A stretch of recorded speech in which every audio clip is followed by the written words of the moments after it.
जय श्री गणेश। प्यारे भक्तों, आज रसपान करेंगे बुधवार गणेश जी की कथा। प्राचीन समय की बात है कि एक बार नैमिषारण्य में सूत जी के पधारने पर ऋषि मुनियों ने उनका अभिवादन कर कहा, हे सूत जी, आप कथा वाचन में निपुण हैं। आप कृपया हमें सर्ग रचना की कथा सुनाइए। सुनकर सूत जी ने कहा, ब्रह्मा विष्णु महेश ब्रह्मा के ये 3 रूप है। मैं स्वयं उनकी शरण में रहता हूँ। यद्यपि विष्णु संसार पालक है और वह ब्रह्मा द्वारा उत्पन्न की गई सृष्टि का पालन करते हैं।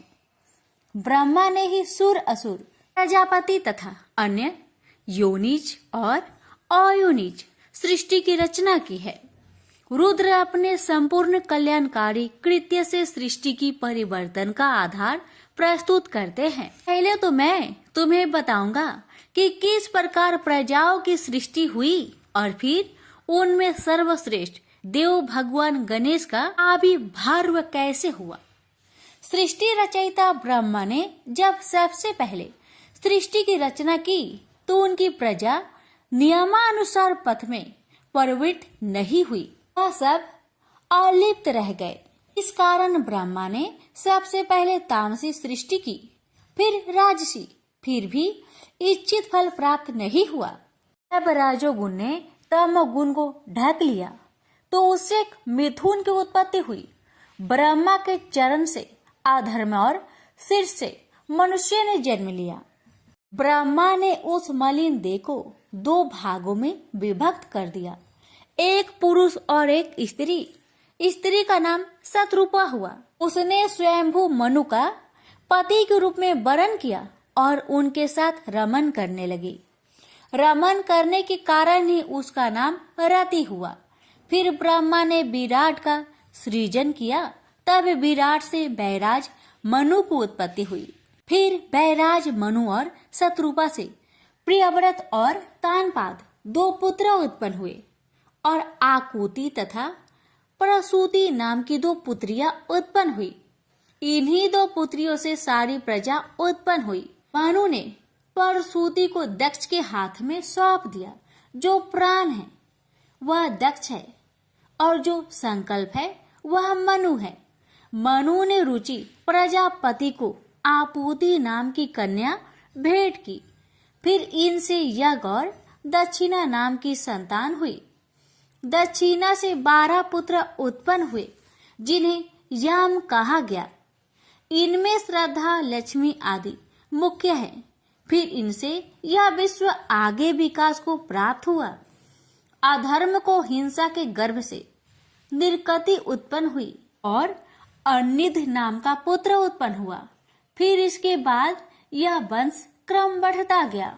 कुछ समय बाद नील रोहित नील रूप प्रजाओं की उत्पत्ति हुई और उन्हें रुद्र नाम से प्रतिष्ठित किया गया।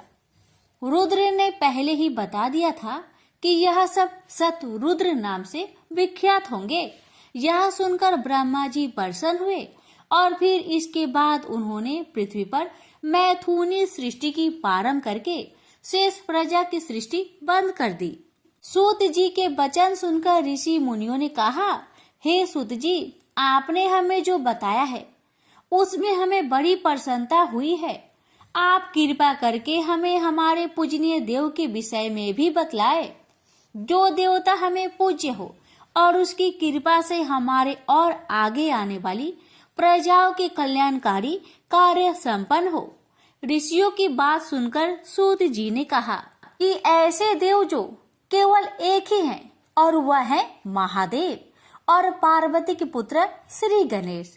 गणेश जी का नाम सुनते ही ऋषि मुनि बहुत प्रसन्न हुए और उन्होंने सूत जी से निवेदन किया कि आप हमें गणेश जी के विषय में विस्तार से बतलाइए, क्योंकि अभी तक आपने जो कुछ भी बताया है उससे पता चलता है कि गिरिजासुत गणेश जी के जन्म के विषय में अनेक कथाएं प्रचलित है।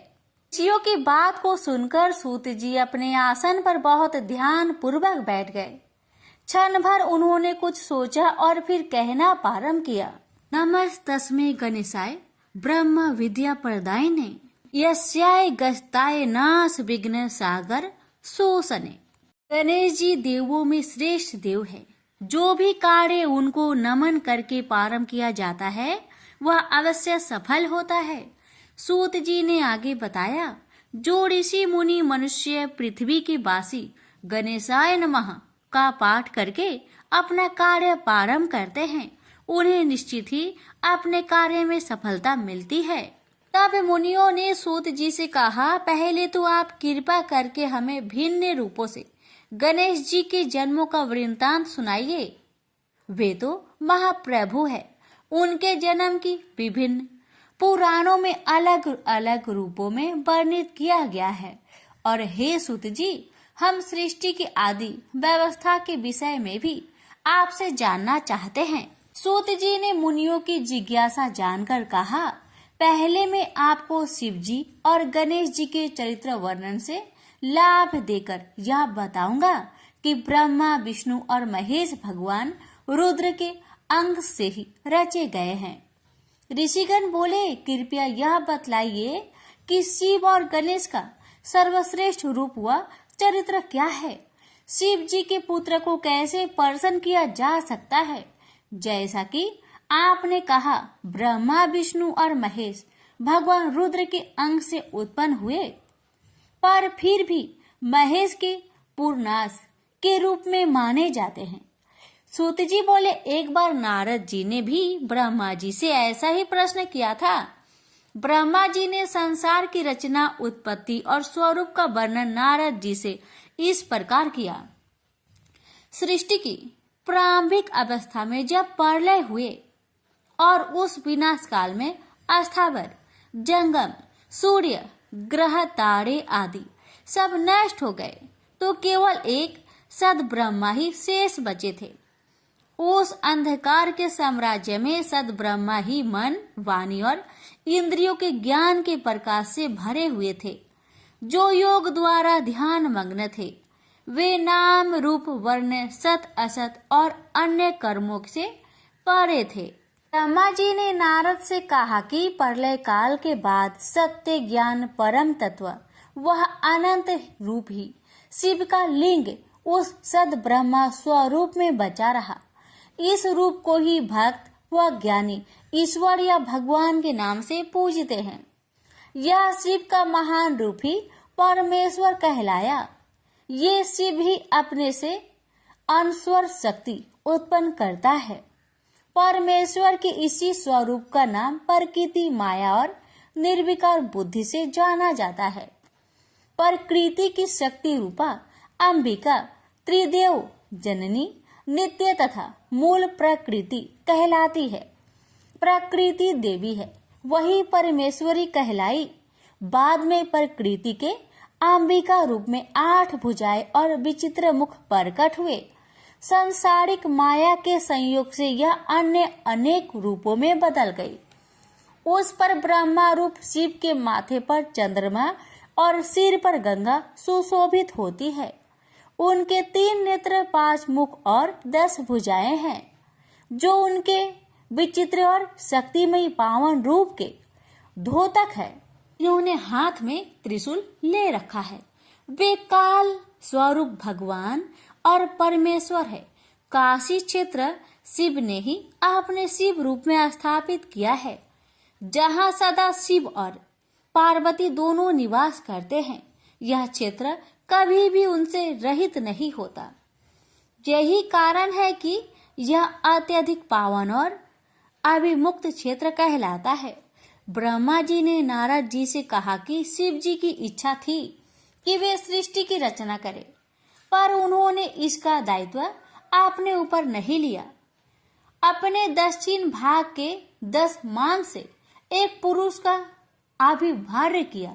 इस महान पुरुष का नाम शिव जी ने विष्णु रखा और उन्हें गहन तपस्या करने का आदेश दिया।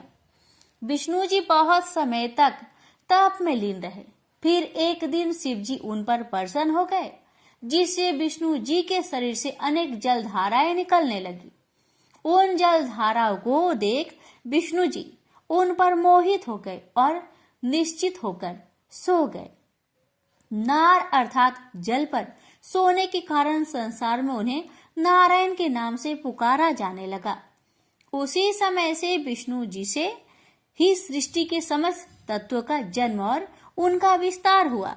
इस प्रक्रिया में प्रकृति के 3 गुण अहंकार, अहकार से 5 तंत्र मात्राएं शब्द, रूप, रस, गंध और पंचभूत पृथ्वी, जल, आकाश, तेज और वायु प्रकट हुए। इसके बाद 5 ज्ञानेन्द्रिया नेत्र, कान, नाक, जीवा और त्वचा की उत्पत्ति हुई। फिर 5 कर्मेंद्रिया वाणी, चरण, हस्त, गुदा और उपस्थ उत्पन्न हुए। इस प्रकार शिव जी की इच्छा से ही 24 प्रकार का सार तत्व रूप प्रकट हुआ। नारायण के सो जाने पर शिव जी ने ही अपनी इच्छा से उनकी नाभि से एक कमल की उत्पत्ति की। उसी कमल से उन पर ब्रह्मा शिव जी ने ब्रह्मा अर्थात मेरी उत्पत्ति की। कुछ समय उपरांत मैंने अपने जनक अर्थात कर्ता को ढूंढने की कोशिश की, पर मैं उनका पता न पा सका। फिर धीरे धीरे मैं नाल के सहारे ऊपर आ गया। बाहर आते ही मुझे एक आकाशवाणी सुनाई दी, जिसके अनुसार मैंने 12 वर्ष तक घोर तप किया। उस तप से प्रसन्न होकर विष्णु जी ने मुझे दर्शन दिए। ब्रह्मा जी कहने लगे कि नारद, मैं उन्हें पहचान नहीं पाया। उन्होंने अपने को मेरा पिता बताया तो मैंने उनका तिरस्कार और अपमान कर दिया। हमारे बीच विवाद छिड़ गया और उसने एक संघर्ष का रूप ले लिया। उसी समय हम दोनों के बीच सहसा अस्थम रूप में एक लिंग प्रकट हुआ और हम दोनों ने युद्ध बंद करके उनसे उनका परिचय देने की प्रार्थना की।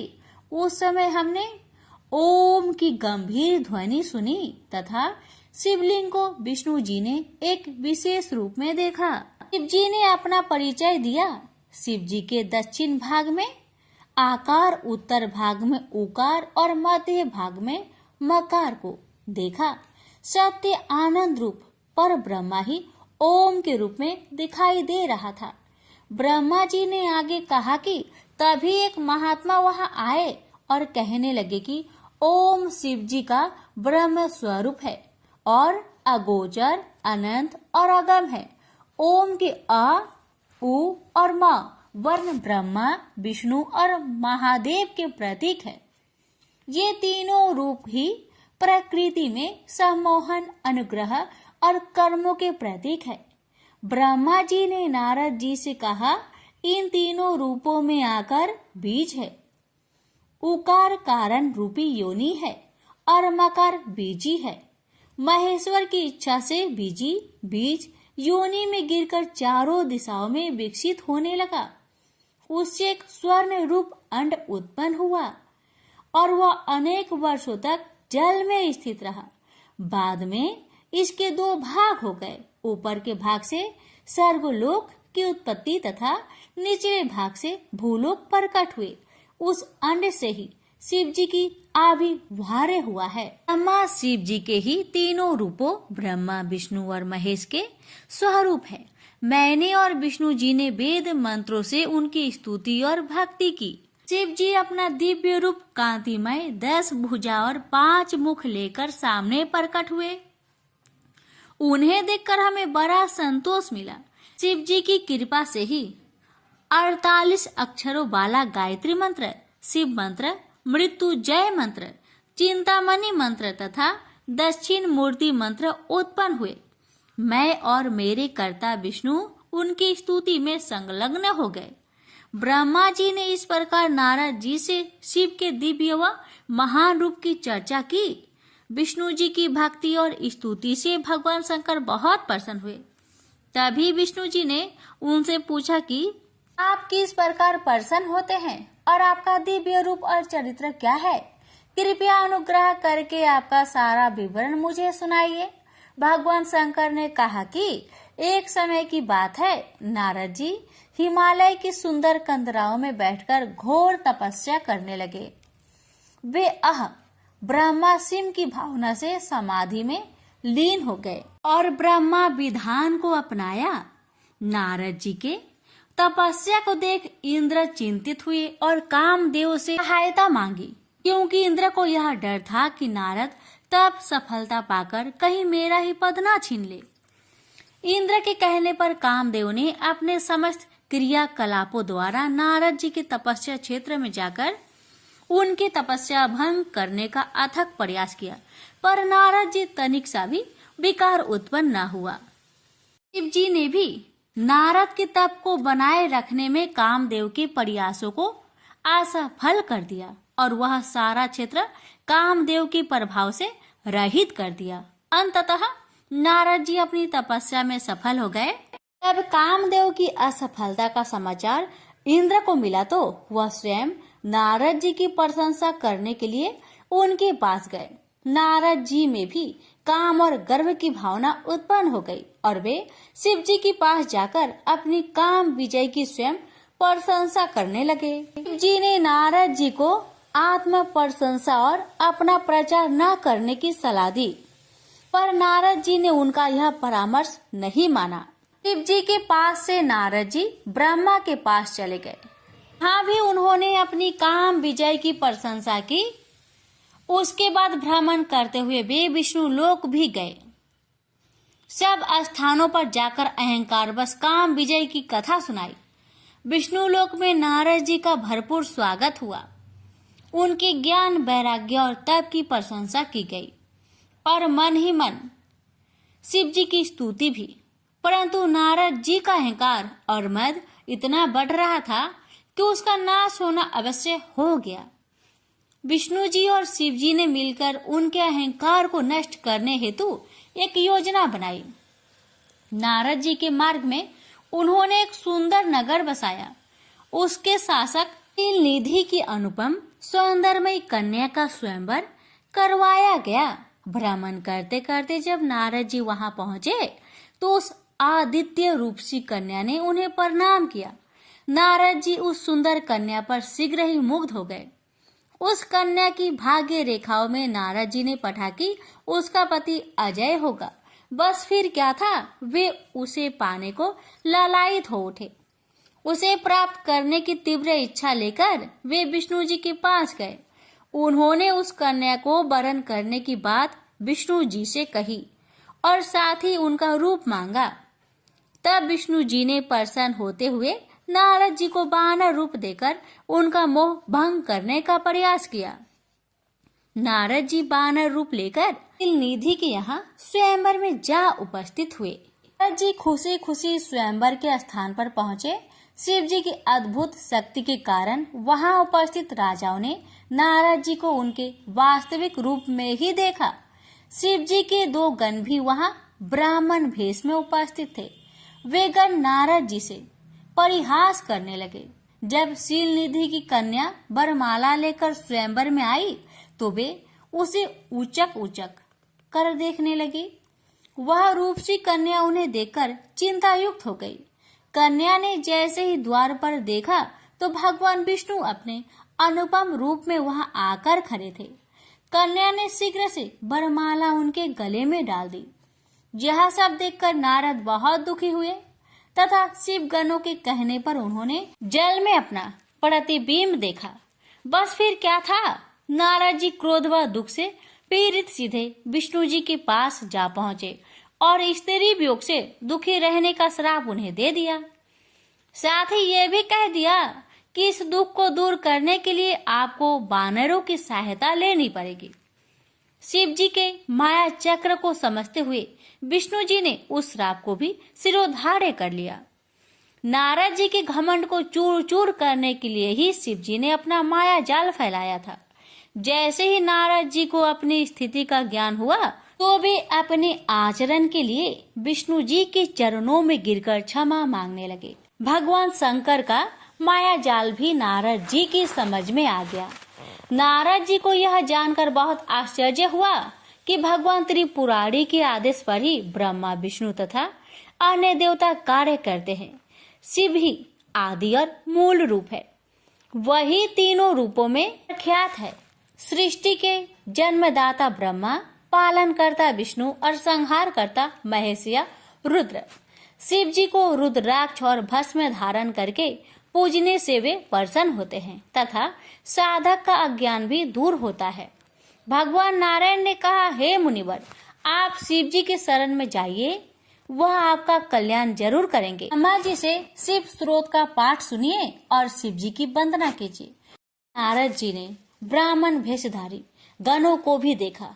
उन्हें अपने द्वारा गणे को दिए गए श्राप पर अत्यंत खेद हुआ, पर उनकी वाणी असत्य तो हो नहीं सकती थी। अतः नारद जी ने गणों के उद्धार के लिए उपाय बताया। नारद जी ने कहा, हे गण, तुम किसी श्रेष्ठ मुनि के घर जन्म लेकर राक्षस बनोगे और तुम्हें अतुल बल प्रताप और ऐश्वर्य प्राप्त होगा। शिवगण उनकी आशीष वाणी को सुनकर प्रसन्न होकर चले गए। ऋषियों ने सूत जी से पूछा कि आप कृपा कर यह बतलाइए कि शिव के अनेक रूप क्या है, वे कैसे सृष्टि की, उत्पत्ति, पालन और संहार करते हैं। सूत जी ने शिव जी की महिमा का वर्णन इस प्रकार किया। उत्पत्ति के आधार पर 4000 पुंज का ब्रह्म रूपी मेरा एक दिन होता है। इतने ही परिमाण की रात्रि होती है। इसी परिमाण के आधार पर शिव जी की आयु 100 वर्ष होगी। प्रत्येक वर्ष में 12 महीने और 1 माह में 30 दिन होंगे। परिमाण पूर्व निश्चित होंगे। शिव जी का 1 वर्ष विष्णु जी का 1 दिन होगा और इस रूप में उनकी आयु 100 वर्ष की होगी। विष्णु का 1 वर्ष शिव के 1 दिन के बराबर होगा। इसी कर्म में विष्णु 100 वर्ष के हो जाएंगे। रुद्र जी का 1 सांस ब्रह्मा, विष्णु और हर गंधर्व है। राक्षस तथा सर्पों का 2100 अहोरात्र का परिमाण होगा। रुद्र जी के श्वास लेने से 1 पल व्यतीत होता है और इस प्रकार 60 पलों की 1 घड़ी और 60 घड़ियों का रुद्र का 1 दिन होगा। रुद्र के श्वास लेने की संख्या में कोई गिनती होती ही नहीं और जब सारी सृष्टि भी समाप्त हो जाएगी तो केवल रुद्र ही रहेंगे और शासन करेंगे। विष्णु जी ने नारद जी को समझाया था कि आप शिव जी की अर्चना और पूजा कीजिए तो आपका कल्याण होगा। ऐसा कहकर विष्णु अंतर्ध्यान हो गए। नारद जी पृथ्वी पर आकर विभिन्न स्थानों पर जाकर शिवलिंगों की पूजा करने लगे। जहाँ पर ही ब्राह्मण वेशधारी गण भी नारद जी को मिले थे, जिन्हें उन्होंने श्राप के उद्धार का उपाय बताया था। ब्रह्मा जी और विष्णु जी ने सदा ही शिव जी की आज्ञा को शिरोधार्य किया। इससे शिव जी संतुष्ट होकर अंतर्ध्यान हो जाते हैं। इस वृत्तांत को सुनकर सूत जी बोले कि तभी से संसार में शिवलिंगों की पूजा होती है। सर्वप्रथम ब्रह्मा और विष्णु ने लिंग पूजा को अपनाया था। सूत जी ने कहा, विधि विधान से प्रतिष्ठित लिंग की उपासना रिद्धि सिद्धि देने वाली है। गुणों की महत्ता के आधार पर रुद्र का श्रेष्ठ रूप स्वयं भगवान शंकर ही है। मुनिवरों ने सूत जी के प्रति कृतज्ञता प्रकट की और शिव पूजन का विधि विधान बताने का अनुरोध किया। ऋषियों के प्रश्नों को सुनकर श्री सूत जी ने कहा कि ब्रह्मा से नारद जी ने, उपमन्यु से कृष्ण ने और सनत कुमार से व्यास जी ने यही प्रश्न किया था। फिर सूत जी ने शिवलिंग की पूजा का विधि विधान ऋषियों को बताया। प्रत्येक दिन ब्रह्म मुहूर्त में उठकर शिव भक्त को शिव गुरुदेव और तीर्थों का स्मरण करते हुए शिव स्रोत का पाठ करना चाहिए। नित्य कर्म व स्नान आदि से निवृत्त होकर सर्वप्रथम गणेश जी की पूजा करनी चाहिए। उसके पश्चात शिवलिंग की स्थापना करके 3 बार प्राणायाम और 3 बार आचमन करें। ओम त्र्यंबक यजामहे मंत्र उच्चारण करके शिव जी का ध्यान करना चाहिए। फिर प्रणव मंत्र से षड्न्यास करते हुए शिव जी की पूजा आरंभ करें। शिव भक्त वेद मंत्र का उच्चारण करते हुए सहस्त्र जलधारा शिवलिंग को स्नान कराए, चंदन पुष्प मालाएं अर्पित करते हुए प्रणाम करें। अंजलि में पुष्प लेकर आप्त काम होने, इच्छित फल पाने की कामना करते हुए शिवलिंग पर फूलों की वर्षा करें। मन से आराधनों की क्षमा याचना करके आचमन करें। फिर अपनी कार्य सिद्धि के लिए प्रयास करें। निश्चय ही शिव जी उन भक्तों पर कृपा करते हैं। पूर्व समय की बात है कि संसार के दुखों और कष्टों को देखकर ब्रह्मा जी के मन में उपकार का विचार आया। वे अन्य देवताओं को लेकर विष्णु के पास गए। वहां जाकर ब्रह्मा जी ने विष्णु से प्रश्न किया कि दुरित विनाश के लिए किस देवता की पूजा करनी चाहिए। विष्णु जी बोले कि बस एक भगवान रुद्र देव ही है, जो सब दुखों का निवारण करते हैं। वे ही पूजनीय व सेव्य है।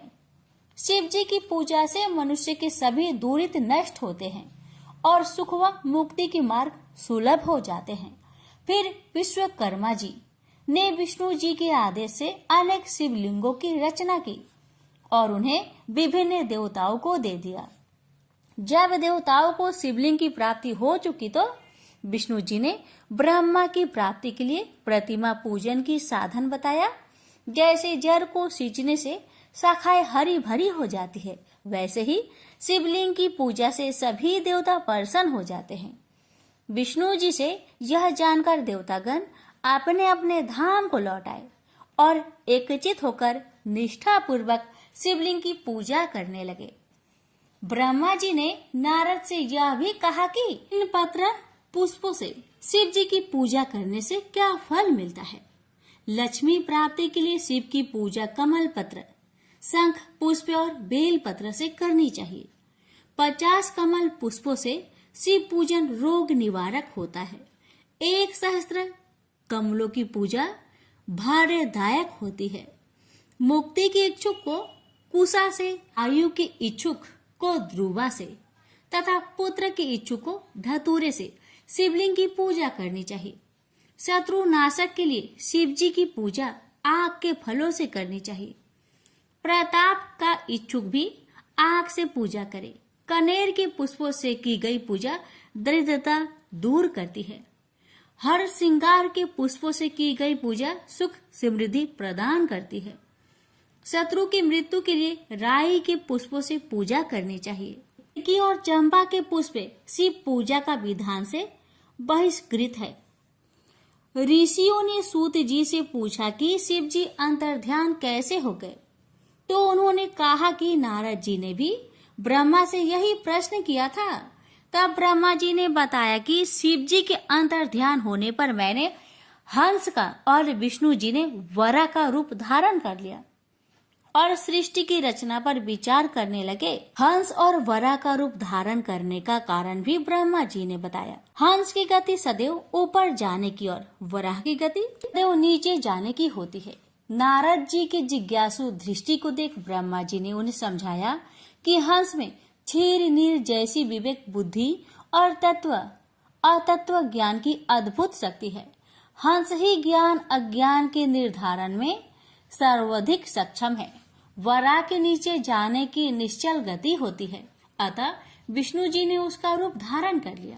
सृष्टि की रचना से परिचित कराते हुए ब्रह्मा जी ने नारद जी से कहा कि शिव जी के अंतर्ध्यान हो जाने पर विष्णु जी ब्रह्मांड को छोड़कर बैकुंठ चले गए और उस समय मैंने शिव जी और विष्णु जी को सर्वप्रथम प्रणाम किया तथा सबसे पहले जल का निर्माण किया। उस जल में 1 अंजलि डालकर 24 तत्वों वाला एक अंड प्रकट किया। बाद में वह विराट रूप में प्रकट हुआ। ब्रह्मा जी ने नारद जी से कहा कि उस विराट रूप में चेतना व जीवन डालने के लिए मैंने 12 वर्ष घोर तप किया। फलस्वरूप अंत में विष्णु जी ने उस अंड में प्रविष्ट होकर उसे चैतन्य किया। इसके बाद जब मैंने सृष्टि रचना का कार्य प्रारंभ किया तो सर्वप्रथम अभिधा और अंधकार प्रधान पाप की सृष्टि की रचना मेरे सामने प्रकट हुई। उससे मैंने अस्थावरों की रचना की। फिर मैं पुनः मुख्य सृष्टि का निर्माण करने के लिए शिव जी का ध्यान करने लगा। उनकी अनुकंपा से तिरछे चलने वाले जीव पैदा हुए। पर नारद, मैं उस सृष्टि रचना से संतुष्ट नहीं हुआ। मैंने सतोगुणी देवों की सृष्टि की रचना की। उसके बाद शिव जी की आज्ञा से मैंने रजोगुण प्रधान मानव की रचना की। इस प्रकार तामसी अस्थावर देव और मानव सृष्टि का निर्माण हो जाने के बाद मैंने अनेक सर्गों की रचना करने का विचार किया। सर्गों की रचना में 3 सर्ग उत्पन्न हुए। पहला महत् सर्ग, दूसरा सूक्ष्म भौतिक सर्ग तथा तीसरा वैचारिक सर्ग। वैचारिक सर्ग से प्राकृतिक सृष्टि उत्पन्न हुई। इस प्राकृतिक में विकार उत्पन्न हो जाने पर अवर्णीय कुमार सर्ग की उत्पत्ति हुई। निजात्मक सर्ग की अस्तित्व में आने पर मानस पुत्र और सनकादि उत्पन्न हुए। सनकादि को वैराग्य भावना थी, अतः उन्होंने सृष्टि रचना के मेरे आदेश की अवज्ञा की। उनके व्यवहार पर मुझे अत्यधिक क्रोध आया और उसके कारण मेरे नेत्र से आंसू भी आने लगे। मेरी दुखित अवस्था को देखकर भगवान विष्णु प्रकट हुए और मुझे सांत्वना दी। उन्होंने कहा कि मैं भगवान शिव की आराधना करूं। मेरे शिव ध्यान से भगवान शंकर प्रसन्न हुए। वे अर्धनारीश्वर नीलोहित शिव रूप में प्रकट हुए और मेरी प्रार्थना पर उन्होंने अपने अनुकूल रुद्र की स्थापना की। मैंने शिव जी से प्रार्थना की कि ऐसे मानवीय सृष्टि की रचना करे जो मरना धर्म हो, पर महादेव इस कार्य को करने को तैयार न हुए। उन्होंने दुख सागर में निमग्न होने वाली और शुभ न लगने वाली सृष्टि की रचना न करने इच्छा प्रकट की। शिव जी ने कहा कि मैं शरणागत का उद्धार करता हूँ और उसे तत्व ज्ञान कराता हूँ, इसलिए मैं सुख दुखमयी प्रजा की सृष्टि नहीं करूंगा। ऐसी सृष्टि का कार्यभार आप ही संभाले। हाँ, मायावी बाधा तुम्हें इस कार्य में उपस्थित नहीं होगी। ऐसा कहकर शिव जी तो अंतर्ध्यान हो गए और मैंने अपने कार्य सृष्टि रचना को करते रहने का विचार बना लिया। मैंने पंचभूतों के वशीकरण के द्वारा पृथ्वी, जल, वायु, आकाश, पर्वत, समुद्र, वृक्ष आदि का काला आदि से युक्त युग व पलों की सृष्टि की। हे नारद, इस पर भी मैं संतुष्ट न हुआ। फिर मैंने पुनः शिव जी का ध्यान किया। इस बार मैंने अंबिका सहित शिव जी की स्तुति की, इसलिए उसके बाद मुझे जो शक्ति प्राप्त हुई उससे मैं संतुष्ट हुआ। फिर मैंने नेत्र से मरीच को, हृदय से भृगु को, समान वायु से वशिष्ठ को, आपान वायु से ऋतु को, अंगिरा को सिर से, पुलह को कर्ण से, पुलसत्य को उदान वायु से, आत्री को स्रोत से, ऋतु को प्राण से निर्मित किया। हे नारद, अपनी छाया से तुम्हें और कदर्म को बनाया। सब साधनों के आधार भूत धर्म को अपने संकल्प से जन्म दिया। फिर मैंने परम संतोष का अनुभव किया। सृष्टि रचना के इसी क्रम से मैंने स्वयं को दो रूपों में विभक्त किया, एक पुरुष और एक नारी। पुरुष का रूप मनु और स्त्री का रूप शत्रुपा था। उन स्त्री व पुरुष से मैंने मैथुनी सृष्टि उत्पन्न की। उन दोनों से दो पुत्र प्रियव्रत व उत्तानपद तथा तीन पुत्रियां आकृति, देवहूति व प्रस्तुति उत्पन्न हुई। आकृति को रुचि ने ग्रहण किया, देवहूति को कदर्म ने और दक्ष प्रजापति ने प्रस्तुति को ले लिया। इन सब संतानों से चर अचर संसार भर गया। जगत में इस प्रकार मेरे ही सब रूप फैल गए।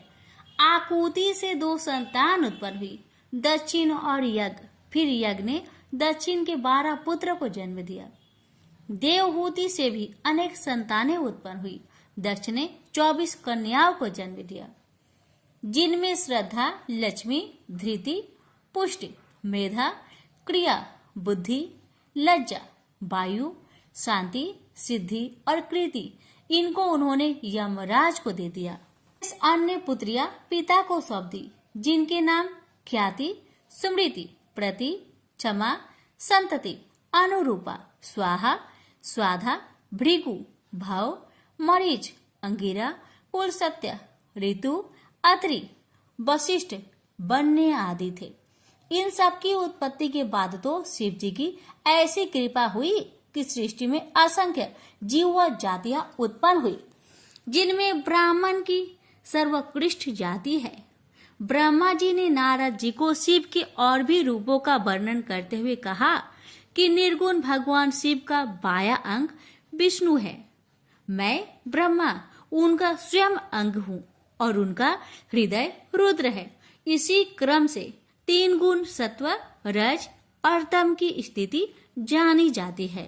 शिव की ही सतोगुणी माया का रूप सती, रजोगुणी माया का रूप सरस्वती और तमोगुणी माया का रूप लक्ष्मी है। सती का विवाह शिव जी के साथ हुआ। सती ने अपने पिता दक्ष के यहाँ स्वयंवर में शिव जी का स्थान न देखकर अपने प्राण त्याग दिए थे।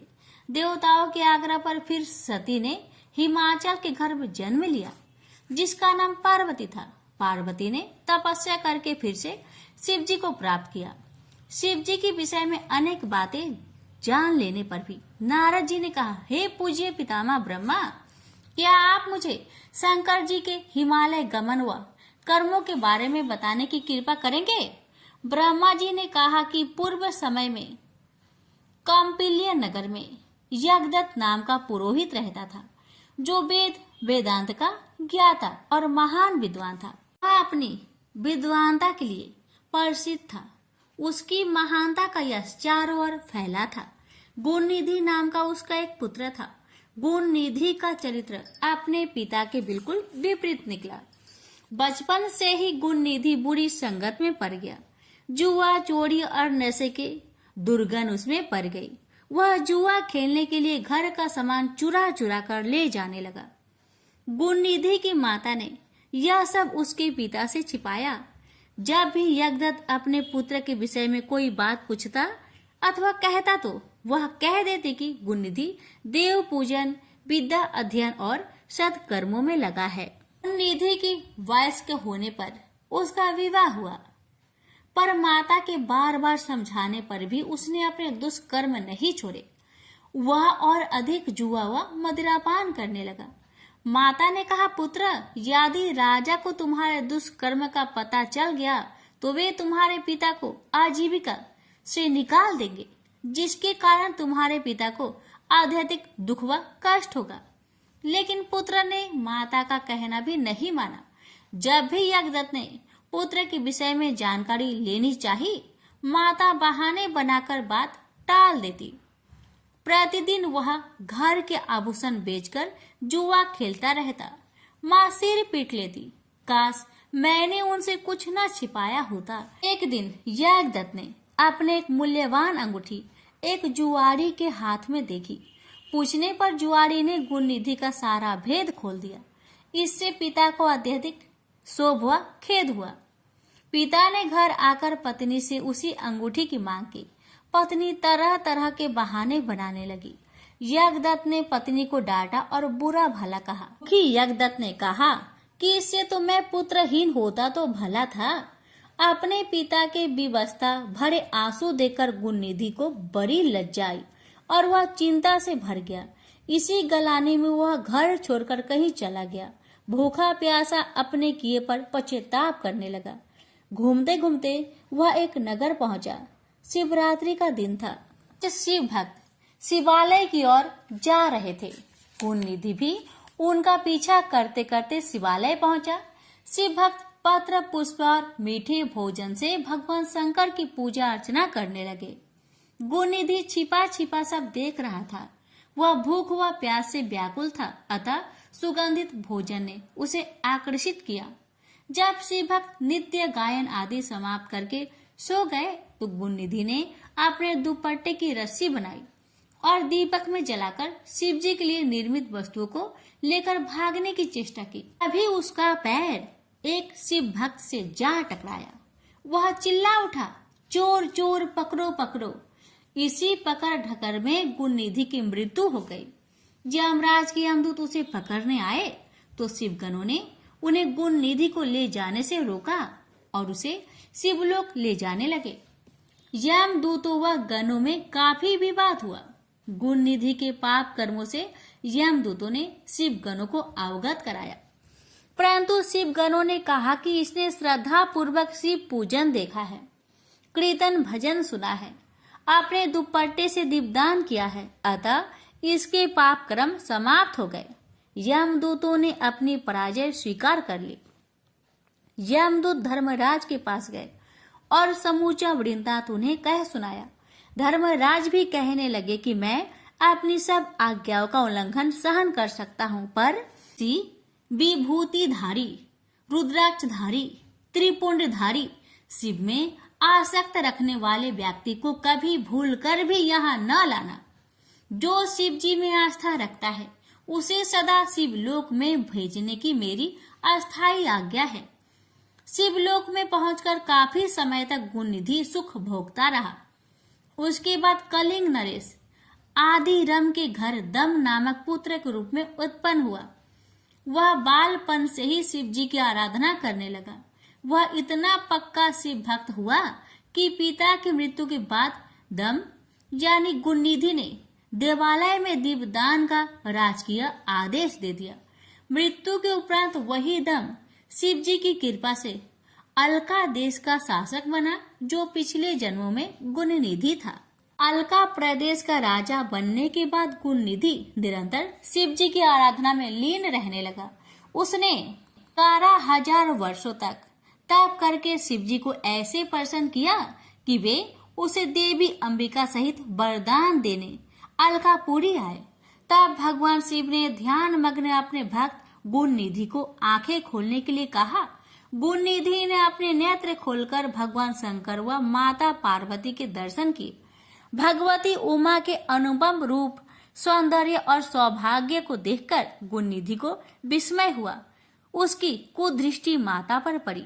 भगवती ने उसे बाएं नेत्र से अपने को घूरते हुए पाया तो शिव जी की ओर जिज्ञासा पूर्वक देखा, पर शिव जी से उन्हें पता लगा कि वह उनका पुत्र है और उनके सौभाग्य की प्रशंसा कर रहा है। फिर गुणनिधि ने उनके चरण स्पर्श किए। शिव जी ने प्रसन्न होकर गुणनिधि को यक्ष कुबेर बनने का वरदान दिया। साथ ही यह आज्ञा दी कि अलकापुरी को अपना स्थायी निवास स्थान बना ले। गुणनिधि श्रद्धा पूर्वक चरण स्पर्श करता हुआ माता के चरणों में गिर पड़ा। भगवती ने उसे वरदान दिया, अटूट शिव भक्त बने रहो। मेरे रूप के प्रति देश के कारण तुम्हारा फूटा हुआ नेत्र पीत वर्ण का हो जाएगा तथा तुम्हारा नाम कुबेर होगा। तभी से वह अलकापुरी के समीप एक नगर में रहने लगा। उस नगर का निर्माण विश्वकर्मा ने किया था। शिल्पकार विश्वकर्मा ने कैलाश पर्वत पर भी एक सुंदर सुविधाजनक रहने का स्थान बनाया, जहां आकर शंकर जी आत्मस्थ होकर योगलीन हो जाते हैं। अपने गणों से यहाँ बैठकर विभिन्न विषयों पर चर्चा करते हैं। यहीं से अनेक लीलाएं और माया का निर्माण करते हैं। इस प्रकार हे नारद, शिव जी कैलाश पर्वत पर रहकर अनेक प्रकार के कर्मों में लीन रहते हैं। प्रेम से बोलिए गणेश महाराज की जय। हर हर महादेव, माता पार्वती की जय। पर सरगारम खंड सृष्टि की उत्पत्ति, पालन व संहार की कथा समाप्त हुई। गणेश जी की जन्म की कथा। गणेश जी के प्रकट होने की कथाएं अलग अलग पुराणों में विभिन्न प्रकार से दी गई है। इनके प्रकट होने का कथाओं में समानता का अभाव है। हम सभी पुराणों से गणपति के प्रकट होने की कथाओं का सार ग्रंथ में लिख रहे हैं, ताकि देवभक्त इन्हें श्रवण कर ज्ञान प्राप्त कर सके और अपने उपास्य और प्रथम पूज्य विघ्नहारी देव की लीलाओं का सही परिचय प्राप्त कर सके। पद्म पुराण के सृष्टि खंड अर्थात रचना विभाग में गजवदन के उत्पन्न होने की सुंदर, मनमोहक, मंगलमयी और कल्याणकारी कथा इस प्रकार वर्णित है।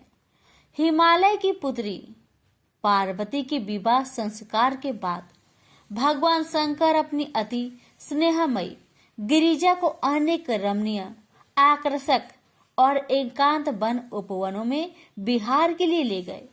शिव अति प्रसन्न अवस्था में प्रकृति के अनुपम सौंदर्य का आनंद लेते हुए अपनी अर्धांगिनी गौरा के साथ भ्रमण करते रहे। इस बीच एक बार की बात है कि एक बार भगवान शंकर की अर्धांगिनी पार्वती ने अपने शरीर में चंदन, कपूर और सुवासित तेल युक्त तत्वों का उपटन बनाकर लगाया। शरीर से गिरने वाले उपटन के अवशेष से पार्वती ने खेल खेल में एक पुरुष की आकृति की रचना कर डाली। उस आकृति का मुख गज के समान था। जब माता गौरा स्नान के लिए गंगा नदी में उतरी तो मनोविनोद के लिए उस गजमुख आकृति को पावन पुण्य सलीला गंगा जी में डाल दिया। गंगा जी पार्वती जी को अपनी परम स्नेह सखी मानती थी। तीनों लोगों को तारने वाली गंगा के जल में पड़ते ही ओपटन के अवशेषों से बना हुआ खिलौना एक बड़ी आकृति में बदल गया। शंकर के साथ शोभ्यमान होने वाली माता पार्वती ने गजमुख वाली उस रचना को अपना पुत्र कहकर पुकारा। गंगा जी ने भी सहेली के पुत्र को अपना पुत्र मान लिया। देवगण अर्थात देवताओं ने उसे गंगा का पुत्र कहकर आदर सम्मान दिया और गंगा की भांति आराध्य व पूजनीय मान लिया। संसार की सभी कलाओं को उत्पन्न करने वाले ब्रह्मा जी ने उन्हें गणों का स्वामी बना दिया। इस प्रकार सभी देवता गज वदन अर्थात गणपति की पूजा करने लगे। देवगणों के स्वामी नायक और आराध्य गणेश की पूजा कालांतर में मनुष्य समाज में भी प्रारंभ हो गई। लिंग पुराण के प्रारंभ में गणपति के प्रकट होने की कथा पद्म पुराण से थोड़ी भिन्न है। एक बार की बात है कि सभी देवताओं ने मिलकर एक सभा आयोजित की।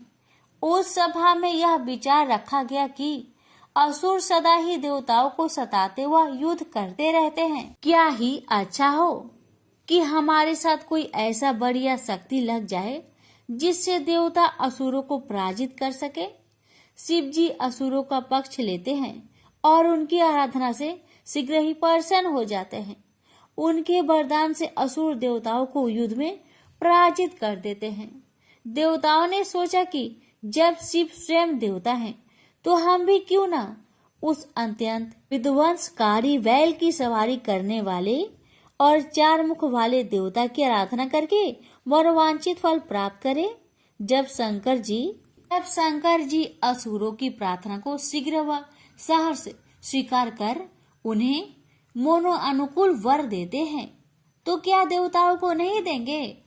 इन शक्तिशाली दैत्यों के कारण देवताओं को अनेक कष्टों का सामना करना पड़ता था। देवता कहने लगे कि हम सभी अपनी विजय और असुरों के कार्य को खंडित करने की शक्ति प्राप्त करने के लिए तुरंत सुख व संतोष देने वाले भगवान आशुतोष शिव की पूजा अर्चना करें। यह विचार विमर्श करके देव समुदाय पार्वती के स्वामी शिव के पास जाकर उनकी स्तुति और पूजा करने लगे।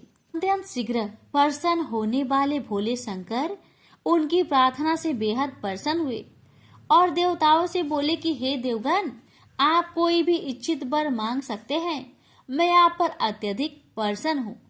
तब ज्ञान के भंडार और गुरुओं में श्रेष्ठ बृहस्पति ने भी देवताओं के लिए भगवान शिव से निवेदन किया कि हे कृपालु प्रभु, देवताओं के शत्रु असुरों की पूजा से प्रसन्न होकर आप उन्हें उनकी इच्छा के अनुसार वर देते हैं, जिससे वे समर्थवान होकर देवताओं को सताते व कष्ट देते रहते हैं। हम सब देवगण उन असुर शक्तियों और दानवों के कार्य में बाधा डाल सके, ऐसा वर आप हमें प्रदान करें।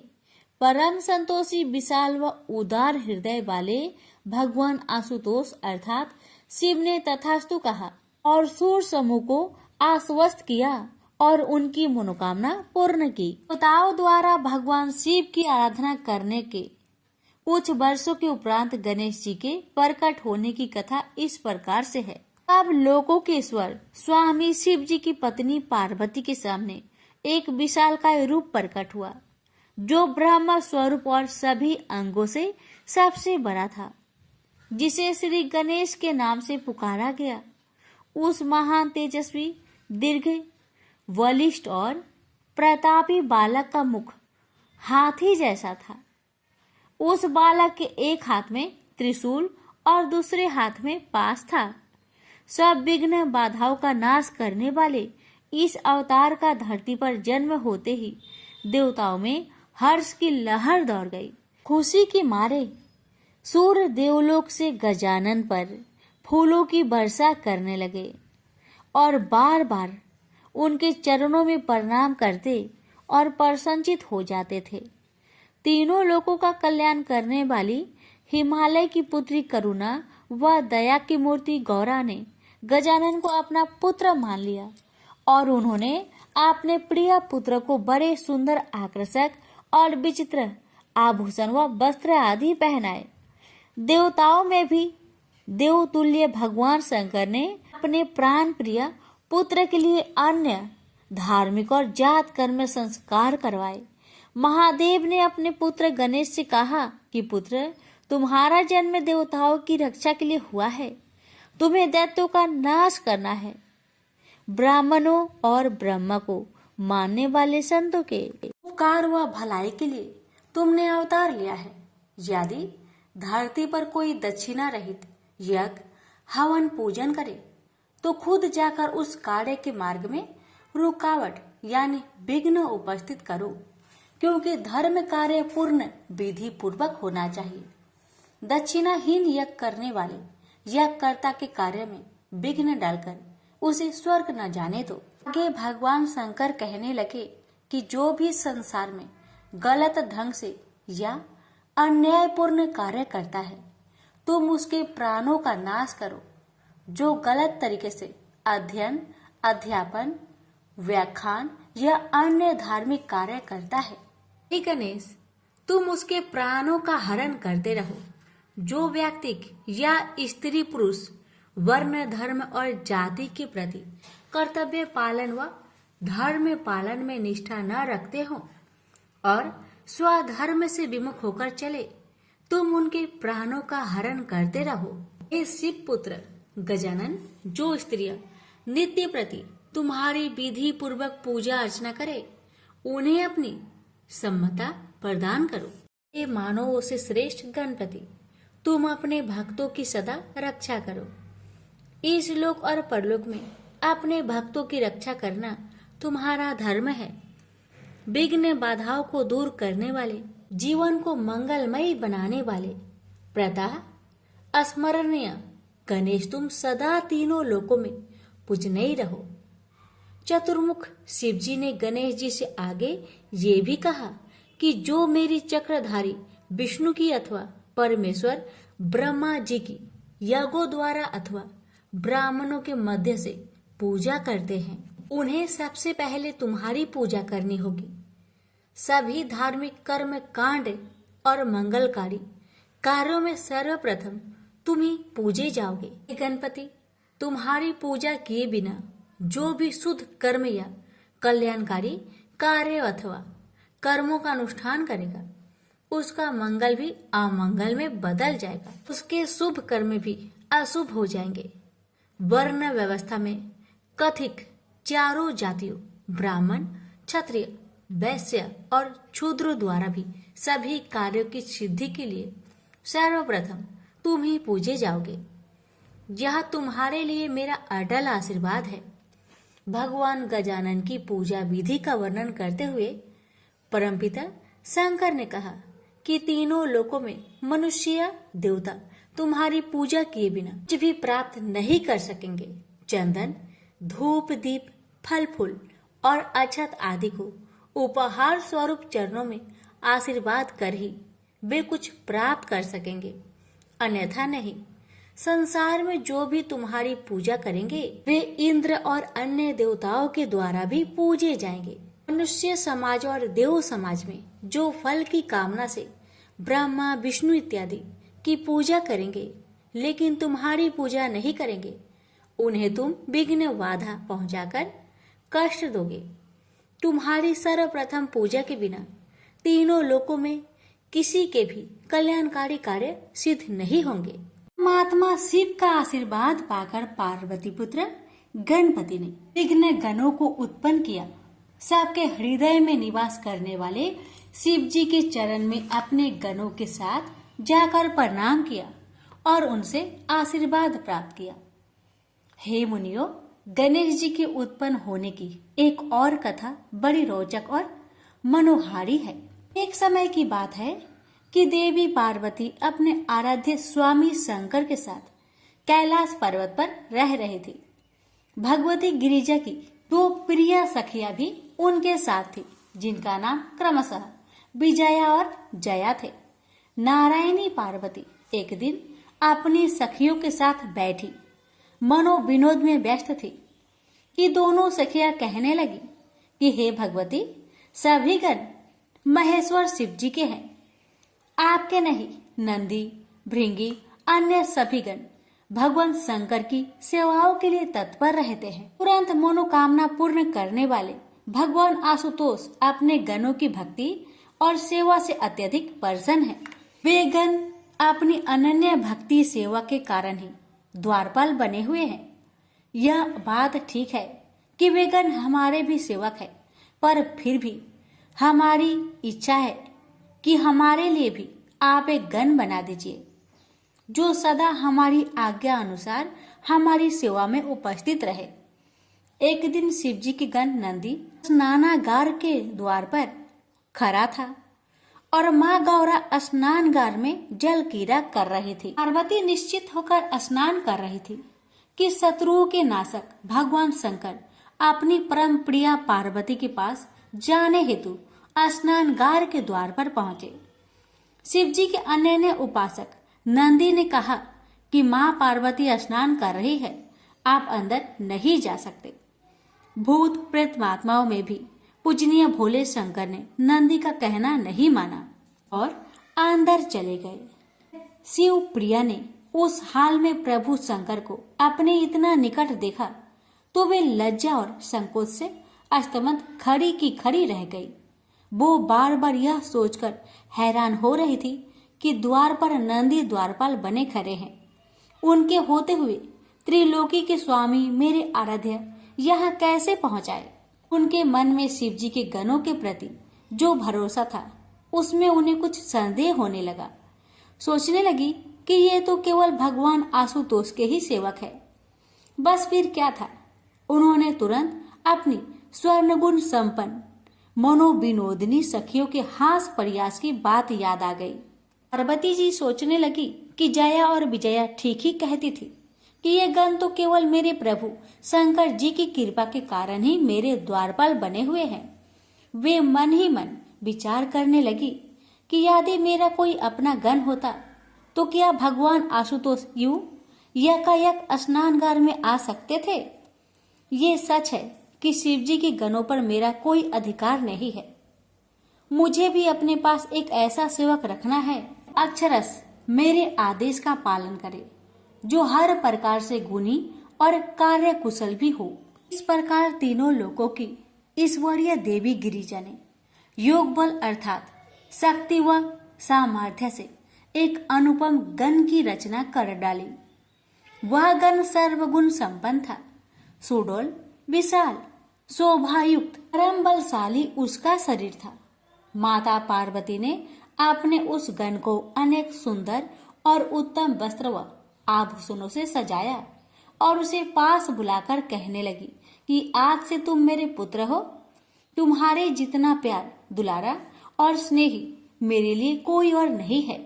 उस विशाल शरीरधारी, तेजस्वी, बुद्धिमान और बलवान पुरुष ने अपनी माता शिव प्रिया पार्वती के चरणों को छुआ और कहने लगे कि माता अंबिके, आपकी समस्त आज्ञाओं का मैं सदैव पालन करूंगा। आप अपनी इच्छा और आज्ञा बताकर मुझ पर कृपा करें। तब सभी देवियों में महान ईश्वरीय देवी भगवती ने खुश होकर अपने पुत्र से कहा कि हर प्रकार से तुम मेरे हो, बस आज से तुम मेरे द्वारपालक बन जाओ। मेरी अनुमति के बिना कोई भी मेरे घर में प्रवेश ना करे, चाहे वह कोई भी हो, कहीं से भी आया हो। इस प्रकार से उस नव निर्मित गण को माता पार्वती ने एक दंड दे द्वारपालक बनाकर द्वार पर खड़ा कर दिया। थोड़ी देर बाद गोरोचन व कपूर का तिलक धारण करने वाले पार्वती के प्रिय शिव जी वहां आ पहुंचे। ऐसे ही वे द्वार के अंदर जाने लगे कि गणराज ने पूछा, हे मान्यवर देव, आप कहाँ जाना चाहते हैं? माता पार्वती की आज्ञा के बिना आप भीतर नहीं जा सकते। इस समय जगत की माता भगवती स्नान कर रही है, अतः आप यहाँ से वापस लौट जाए। चंद्र के समान तिलकधारी और श्रेष्ठ शिव जी को अपनी प्रिया पार्वती के पुत्र के बारे में तनिक भी ज्ञान न था। चंद्रमौली शिव जी बोले, तुम्हें पता नहीं कि मैं शिव हूँ और जगत जननी गौरा का स्वामी हूँ। मैं स्वयं यहाँ उनसे मिलने आया हूँ। प्राण प्रिया शिवा के पुत्र गणराज ने कहा, आप चाहे जो भी हो, चाहे कहीं से भी आए हो, परंतु मैं बिना माता की आज्ञा के आपको अंदर नहीं जाने दूंगा।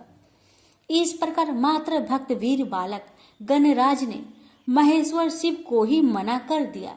अरे ही विस्मित होकर पार्वती के प्राणों के स्वामी और प्रिया शिव ने कहा, मैं तो उसका पति हूँ और तू मुझे मेरे ही घर में जाने से रोक रहा है।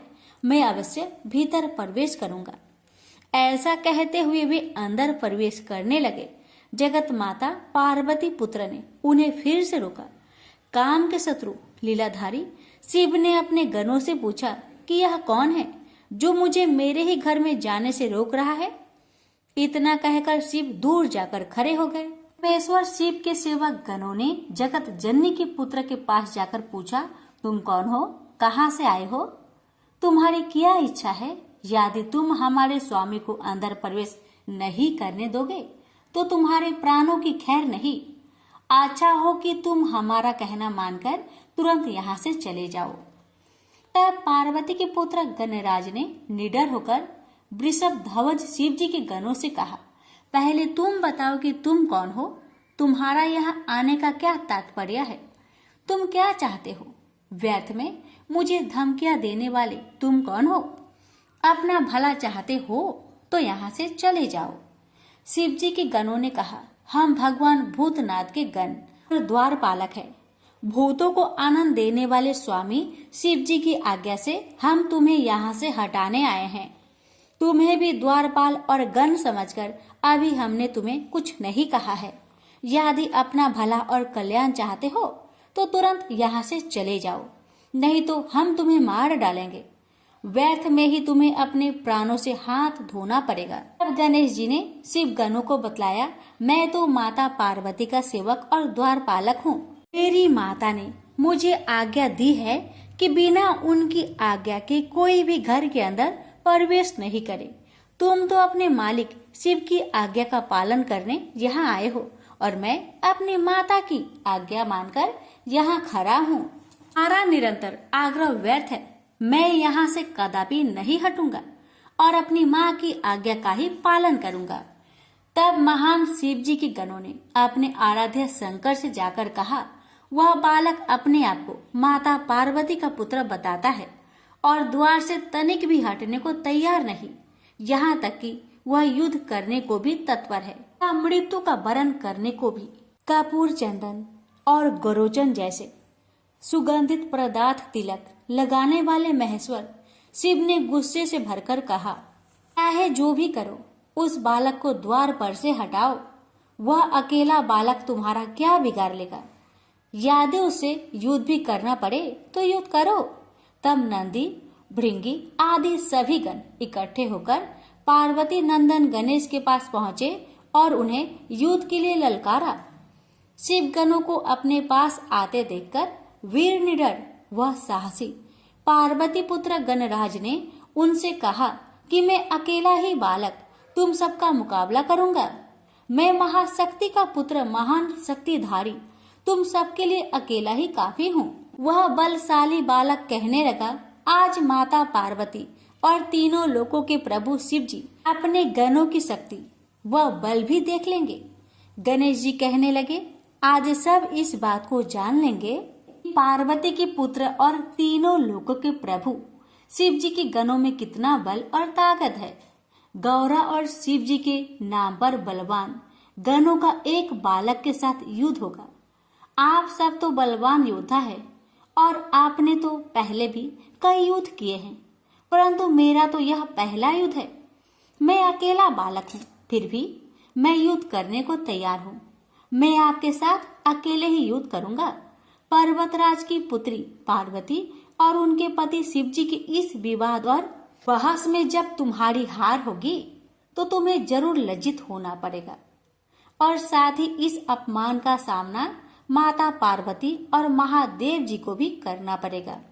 गणेश जी ने फिर कहा, हार और जीत हम सब गणों के बीच में नहीं है, अपितु मुझे अपनी माता अंबिका की आज्ञा पालन करने हेतु युद्ध करना है और तुम्हें अपने स्वामी और इष्ट शिव जी की आज्ञा पालन करने हेतु युद्ध करना है।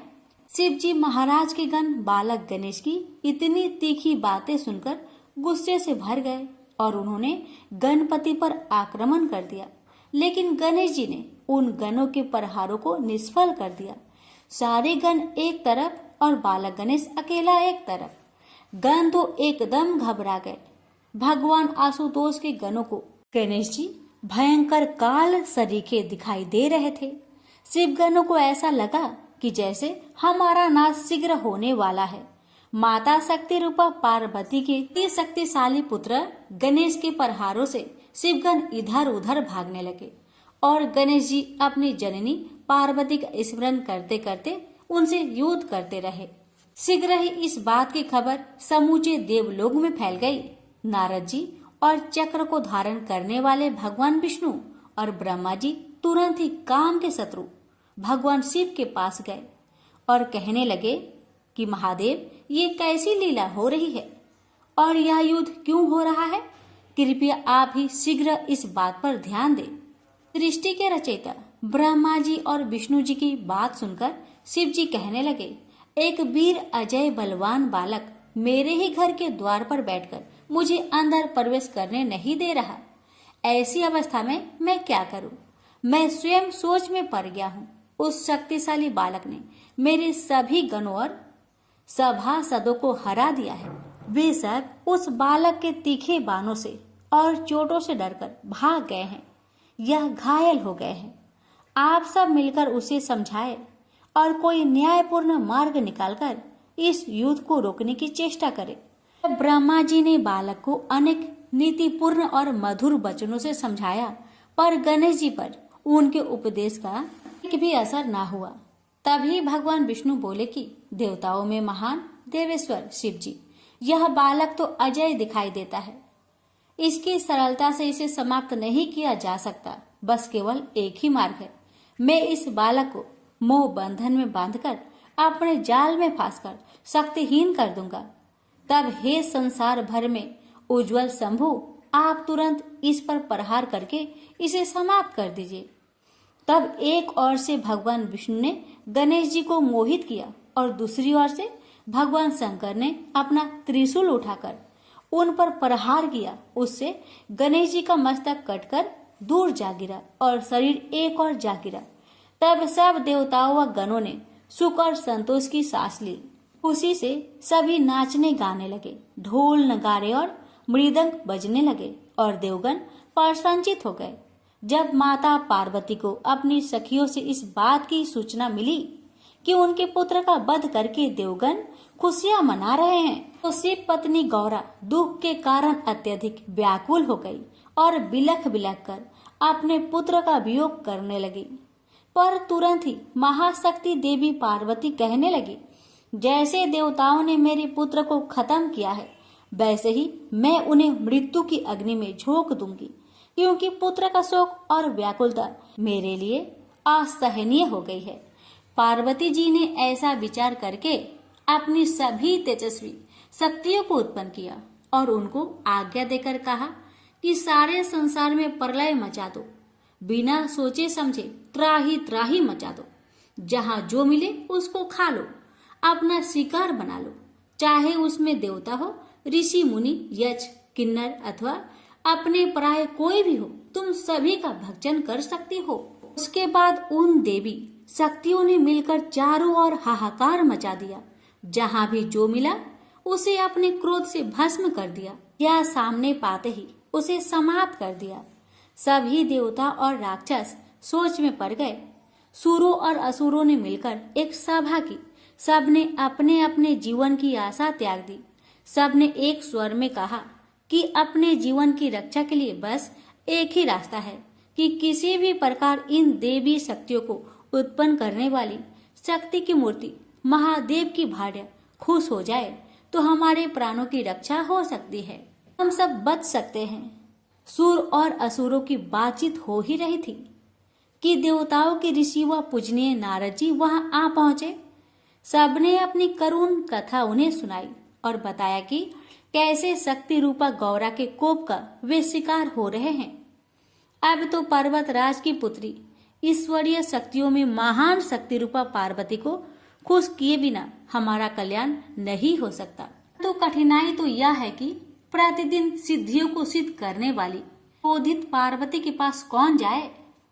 अब नारद जी के साथ मिलकर सारे देवता और ऋषि मुनि संसार की जननी जगदम्बा के पास पहुंचे और शक्ति रूपा शिवा के चरणों में झुककर प्रणाम किया और उनसे प्रार्थना करने लगे कि हे जगत जननी जगदम्बे, हम सब आपको बार बार नमस्कार करते हैं। हे देवियों में भी परम शक्तिशाली चंडिके, आप संसार की प्रथम व आदि शक्ति है। आप जगत की रचना करने वाली है, सृष्टि में उपस्थित सब पदार्थों का संहार करने वाली शक्ति है। हे देवी, आपके क्रोध से तीनों लोग व्याकुल हो रहे हैं। आपके गुस्से को सहन करने की क्षमता हम में नहीं। कृपया हमारी विनय प्रार्थना और स्तुति को स्वीकार करें। देवी, अपने क्रोध को शांत करें, हम पर कृपा करें। हम सब आपके चरणों में शीश झुकाते हैं। फिर सारे देवता और ऋषिगण माता भगवती के चरणों में प्रार्थना करते हुए शीश झुकाकर खड़े हो गए। उन देवगण व ऋषिगणों की विनती व स्तुति को सुनकर समस्त लोकों की देवी शिवजी की पत्नी पार्वती का हृदय भी करुणा से भरे बिना न रह सका और उनका मन द्रवित हो गया। वे कहने लगी कि यदि मेरा पुत्र गणराज फिर से जीवित हो जाए और आप देवता व ऋषियों के मध्य पूजनीय माना जाए तथा उसे सर्वाध्यक्ष पद प्रदान किया जाए, तभी मेरा क्रोध शांत हो सकता है, तभी तीनों लोकों में शांति स्थापित हो सकती है, अन्यथा नहीं। क्या था? ऋषिगण कहने लगे कि वही बात माननी चाहिए जिससे तीनों लोकों के स्वामी की पत्नी पार्वती जी को सुख मिले। ऐसा विचार कर सभी शिव जी के पास पहुंचे और शक्ति रूपा शिवा की बात उनसे कही। कपूर और गुरोचन का तिलक लगाने वाले तीनों लोकों के स्वामी शिव जी ने अपने गणों को आज्ञा दी कि तुम सब उत्तर दिशा की ओर जाओ तथा उत्तर दिशा की ओर सिर करके सोता हुआ जो भी प्राणी मिले उसी का मस्तक काटकर मेरे पास ले आओ।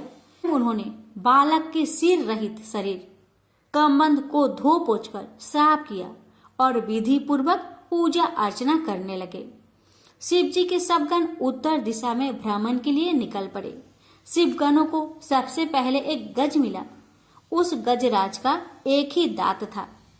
गण उसी का सिर लेकर भगवान शंकर के चरणों में आकर उपस्थित हो गए। महान ईश्वर समान शिव ने उसी गज का सिर बच्चे के शरीर के ऊपर कंधों पर जोड़ दिया और अपनी तांत्रिक विद्या व योग माया से बच्चे को जिंदा कर दिया। वह सौभाग्यशाली बालक गज का सिर लगाकर एक अनोखे प्रकार की रूपरेखा व आकार बन गया। उस विचित्र शिशु को देखकर सब स्तब्ध रह गए। सारे देवताओं और ऋषियों के प्रसन्नता से खिल उठे। उस बालक के सौंदर्य व तेज की चमक से चारों ओर खुशी की लहर दौड़ गई। जगत जननी माता पार्वती अपने प्रिय पुत्र को पाकर अत्यंत प्रसन्न हुई और जल्दी से अपने पुत्र को गोद में बैठा लिया।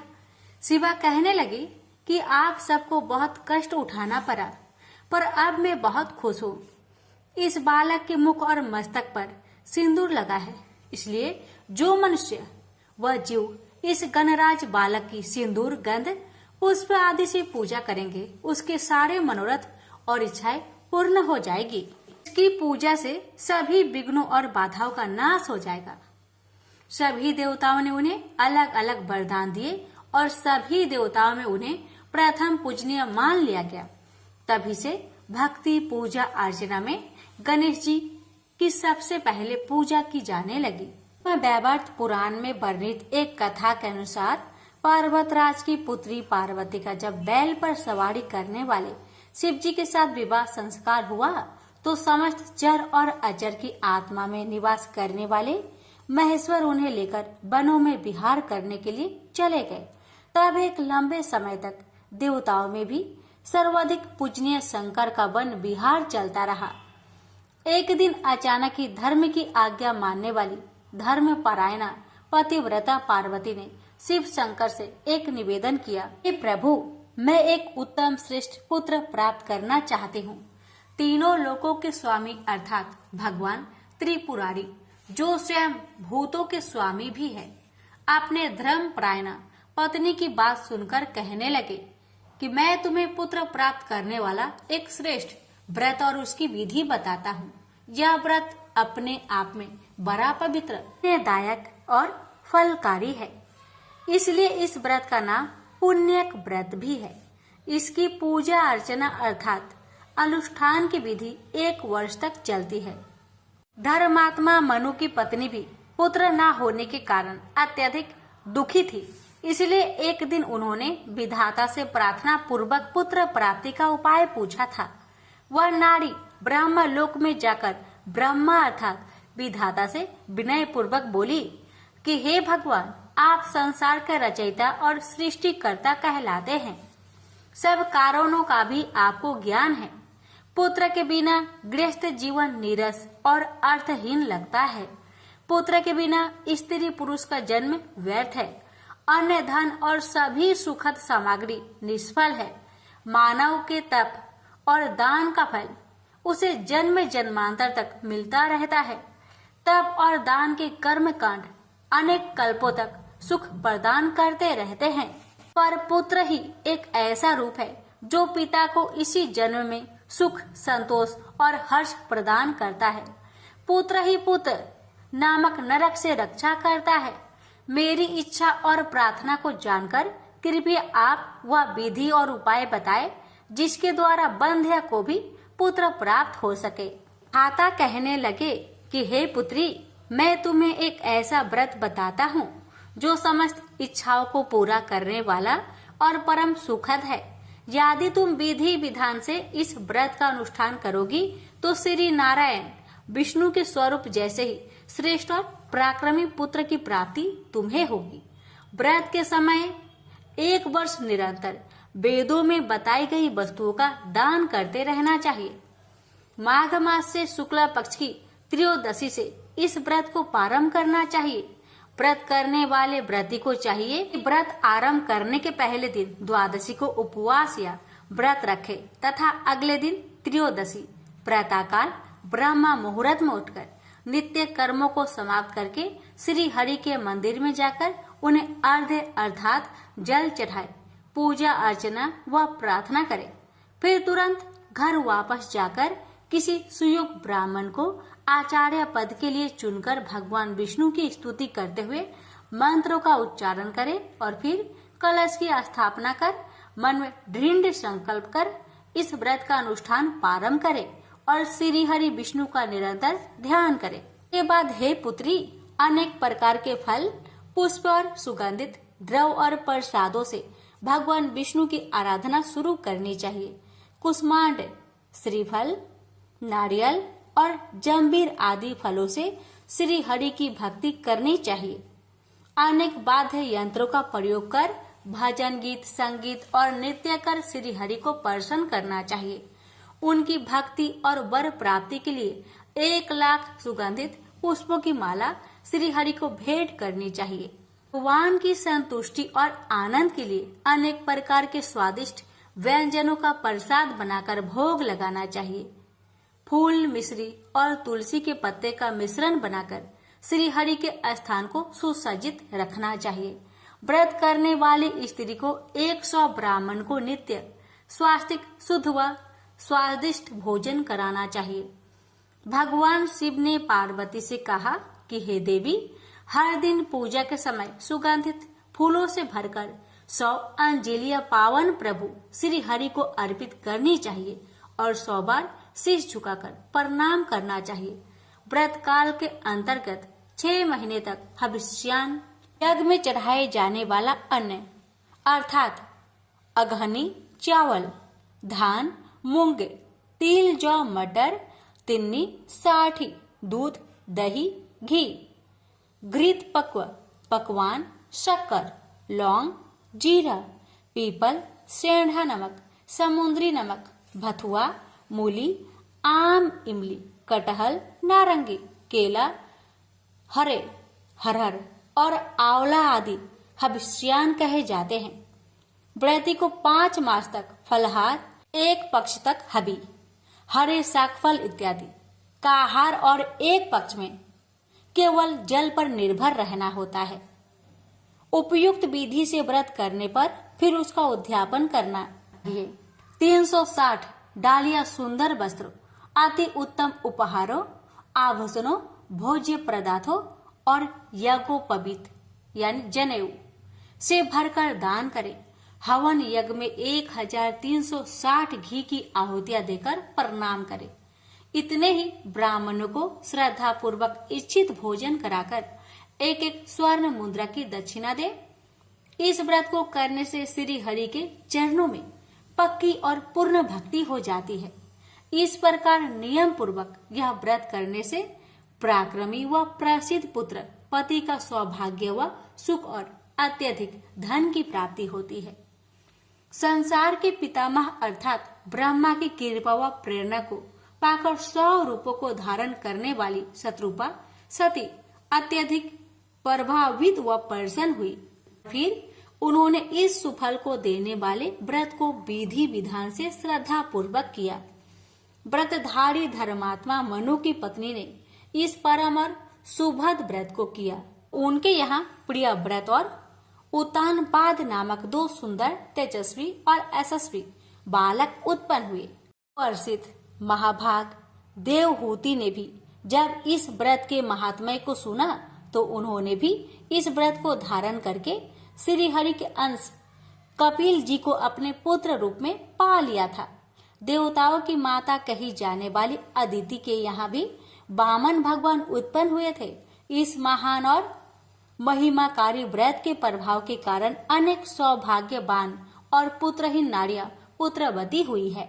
जी कहने लगे, हे प्राण भल्ले, तुम भी इस व्रत का श्रद्धा पूर्वक, विधि पूर्वक, भक्ति पूजा युक्त पालन करो। तुम्हें निश्चय ही परम दुर्लभ पुत्र रत्न प्राप्त होगा।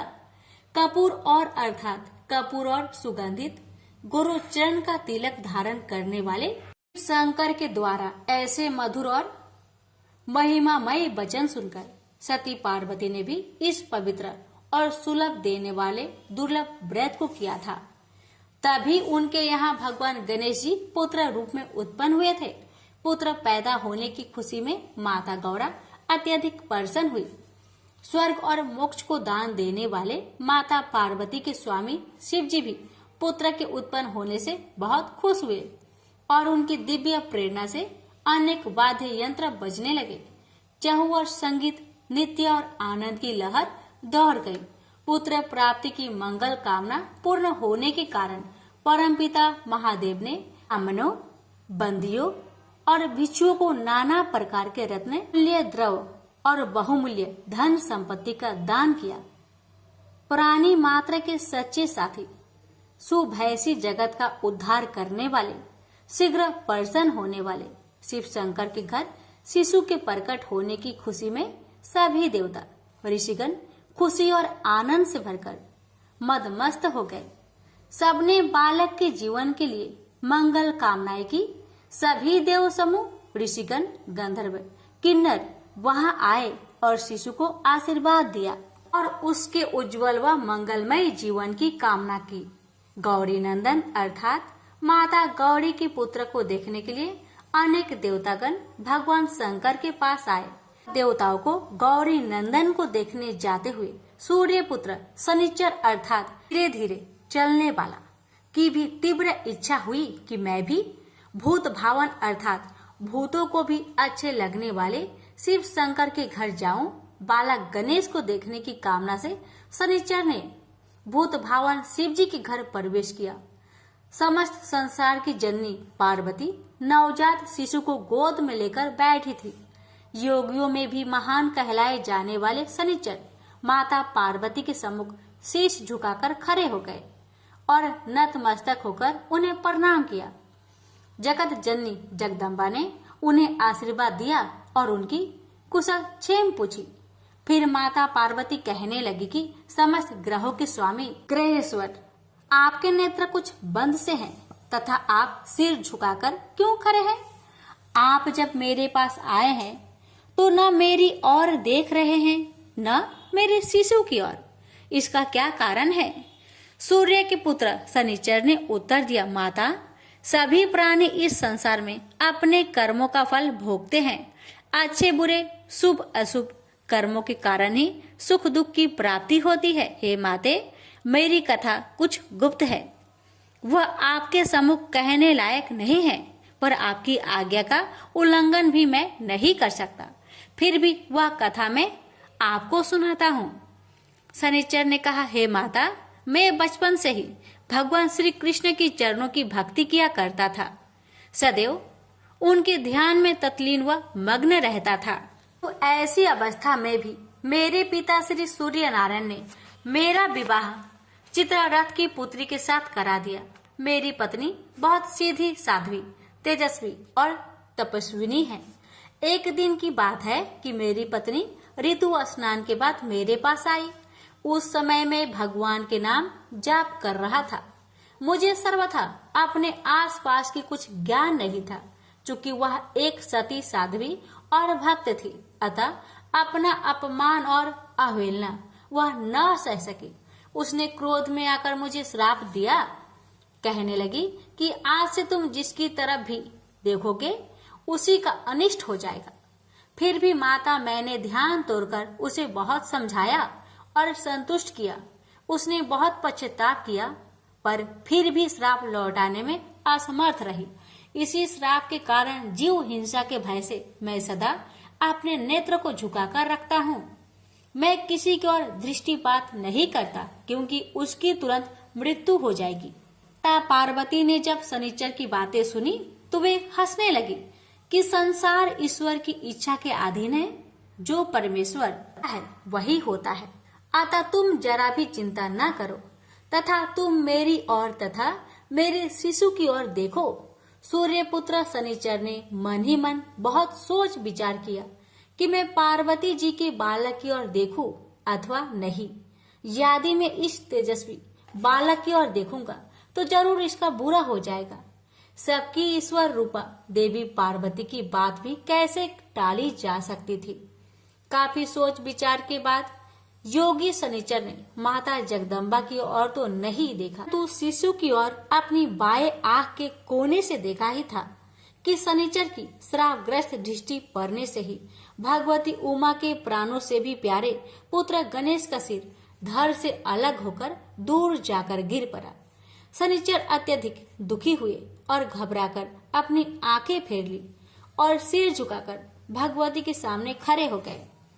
जब माता पार्वती ने खून से लथपथ कबंध शिशु को अपनी गोद में देखा तो दुखी से चित्कार उठी, हाय, ये मेरा शिशु को क्या हुआ? ऐसे दर्दनाक और विस्मित कर देने वाले दृश्य को देखकर उपस्थित कैलाश निवासी अत्यंत दुखी हुए। बालक की ऐसी दशा हो जाएगी ऐसा किसी को भी आभास नहीं था। देवी तो मूर्छित ही हो गई।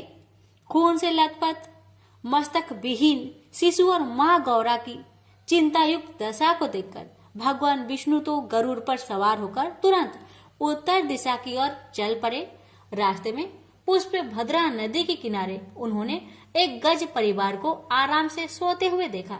गजेंद्र का सिर उस समय उत्तर की ओर था। चक्र पानी श्री हरि ने उस गजेंद्र का मस्तक अपने चक्र से काट डाला और उसे लेकर कैलाश पर्वत पर आ गए। भगवान नारायण ने उस मस्तक को मृत बच्चे के कमंद पर लगा दिया और फिर अपने योग माया के द्वारा उसे जीवित भी कर दिया। संसार की माया मोह को दूर करने वाली माता अंबिका को श्री हरि ने सचेत किया और उनके पुत्र को उनकी गोद में बैठाकर उन्हें प्रसन्न करते हुए कहने लगे, हे कल्याणकारी बुद्धि रूपा शिवे, ब्रह्मा से लेकर कीट प्रयत्न तक सभी अपने अपने कर्मों का फल इस जगत में भोगने आते हैं। हे मातेश्वरी, तुम भली भांति इस बात को जानती हो, हर प्राणी अपने कर्मों का फल भोगता है। शोकाकुल उमा को समझाते हुए चक्रपाणी विष्णु ने उन्हें सत्वाना देते हुए कहा कि प्रत्येक मनुष्य को तो कर्म जनित भोग सैकड़ों युगों तक अनेक योनियों में जन्म लेकर भोगने ही पड़ते हैं। जगत में होने वाले दुख सुख भय सुख, आनंद आदि सब कर्मों का ही तो फल है। देवी, इसमें सुख तो उत्तम कर्मों का परिणाम है और दुख और भय आदि पाप कर्मों का। भगवान चक्रवाणी की मधुर वाणी सुनकर माता उमा कुछ संतुष्ट हो गई। वत्सलमयी शिवा ने श्री हरि के चरणों में प्रणाम किया। कपूर गौर शिव और माता पार्वती दोनों ने ही भगवान विष्णु की स्तुति की। शिशु को पुनः जीवित पाकर माता गौरा तो तीर्थ से विभोर हो उठी। साथ ही सारे देव समुदाय में भी आनंद व हर्ष की लहर दौड़ गई। शुभ मुहूर्त देखकर श्री हरि ने बालक का शुभ संस्कार किया और बच्चे को आशीर्वाद देते हुए भगवान विष्णु ने कहा, हे सूरश्रेष्ठ, मैंने सर्वप्रथम तुम्हारी पूजा की है, अतः हे वत्स, आज से जगत में तुम सर्वप्रथम पूजनीय व योगेंद्र हो जाओगे। शंकर के प्रिय पुत्र को प्रसन्न होकर कमल नयन विष्णु ने पुष्प माला पहनाई। हर्षनाद और आनंद से वातावरण गूंज उठा। श्री हरि ने उन्हें मोक्षदायक ब्रह्म ज्ञान और संपूर्ण सिद्धियां प्रदान की। भगवान नारायण ने रुद्रप्रिय नंदन के 8 नाम भी रख दिए।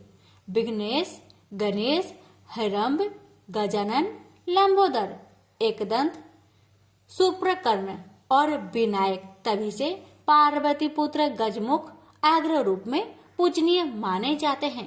प्रेम से बोलिए गणेश महाराज की जय। गणेश जी की अग्र पूजा क्यों की जाती है?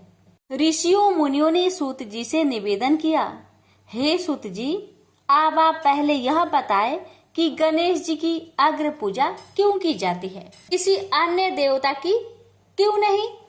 श्री सूत जी बोले, हे ऋषियों, यह भी एक रहस्य ही है कि अधिकार मांगने से नहीं मिलता, इसके लिए योग्यता आवश्यक है। संसार में जो देवी देवता जिसका इष्ट देव होता है वही उसी की पूजा करता है। परिणामतः बड़े देवताओं के महत्व में कम होने की आशंका हो गई है, इसलिए देवताओं में विवाद हुआ।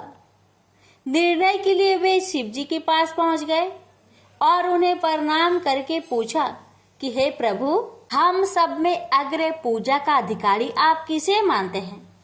इस प्रश्न से शिव दुविधा में पड़ गए कि किसे अग्र पूजा अधिकारी माना जाए। तभी उन्हें एक उपाय सूझा। वे बोले, देवगण, इसके लिए सभी देवताओं को एक प्रतियोगिता में भाग लेना होगा। देवताओं को चिंतित देख शिव ने सत्वाना भरे शब्दों में कहा, घबराओ मत, प्रतियोगिता इतनी ही है कि सभी अपने अपने वाहनों पर सवार होकर पृथ्वी की परिक्रमा करके और फिर यहाँ लौट आए। जो पहले लौटेगा वही अग्र पूजा का अधिकारी माना जाएगा। सभी देवता अपने अपने वाहन पर सवार होकर दौड़ पड़े। गणेश जी का वाहन था मूषक। मूषक के बल पर प्रतियोगिता कैसे जीती जा सकती थी? अतः गणेश जी ने सोचा कि प्रतियोगिता में क्या रखा है, कहीं बैठकर प्रभु लीला का आनंद लिया जाए। उन्होंने विचार किया कि शिव जी स्वयं ही जगत आत्मा है, यह समूचा संसार उन्हीं का रूप है, तब क्यों ना इन्हीं की परिक्रमा कर ली जाए। इससे पृथ्वी की भी परिक्रमा स्वयं हो जाएगी। फिर उन्होंने मूषक पर चढ़कर शिव जी की परिक्रमा की और उनके समक्ष जा पहुंचे। शिव जी ने पूछा, वत्स, तुमने परिक्रमा पूर्ण कर ली? तब उन्होंने उत्तर दिया, जी। शिव जी कुछ नहीं बोले। फिर धीरे धीरे देवता परिक्रमा करके लौटने लगे और उन्होंने गणेश जी को वहां बैठा देखा तो उन्हें आश्चर्य हुआ। फिर भी साहस करके पूछा, अरे तुम पृथ्वी की परिक्रमा के लिए नहीं गए? गणेश जी ने कहा, अरे मैं तो कब का यहाँ आ गया। देवता बोले, रास्ते में तो हमने कहीं भी नहीं देखा। गणेश जी ने उत्तर दिया, तुम्हारा कहना ठीक है, देखते भी तो कहाँ से, समूचा संसार तो शिव रूप में यही विद्यमान है। फिर मुझे व्यर्थ भ्रमण की क्या आवश्यकता थी? मैंने इन्हीं प्रभु की परिक्रमा निष्ठा पूर्वक कर ली। सूत जी बोले, मुनियो, गणेश जी अपनी बुद्धि के बल पर ही विजयी हुए। इसी विजय के कारण उसी दिन से गणेश जी की प्रथम पूजा होने लगी। रौनक जी ने पूछा कि हे सूत जी, हम गणेश जी के चरित्रों का अध्ययन किस ग्रंथ में कर सकते हैं? हे प्रभु, आप तो सर्वज्ञ हैं, आप ही उनके चरित्रों का वर्णन करें तो हम पर अति उपकार होगा।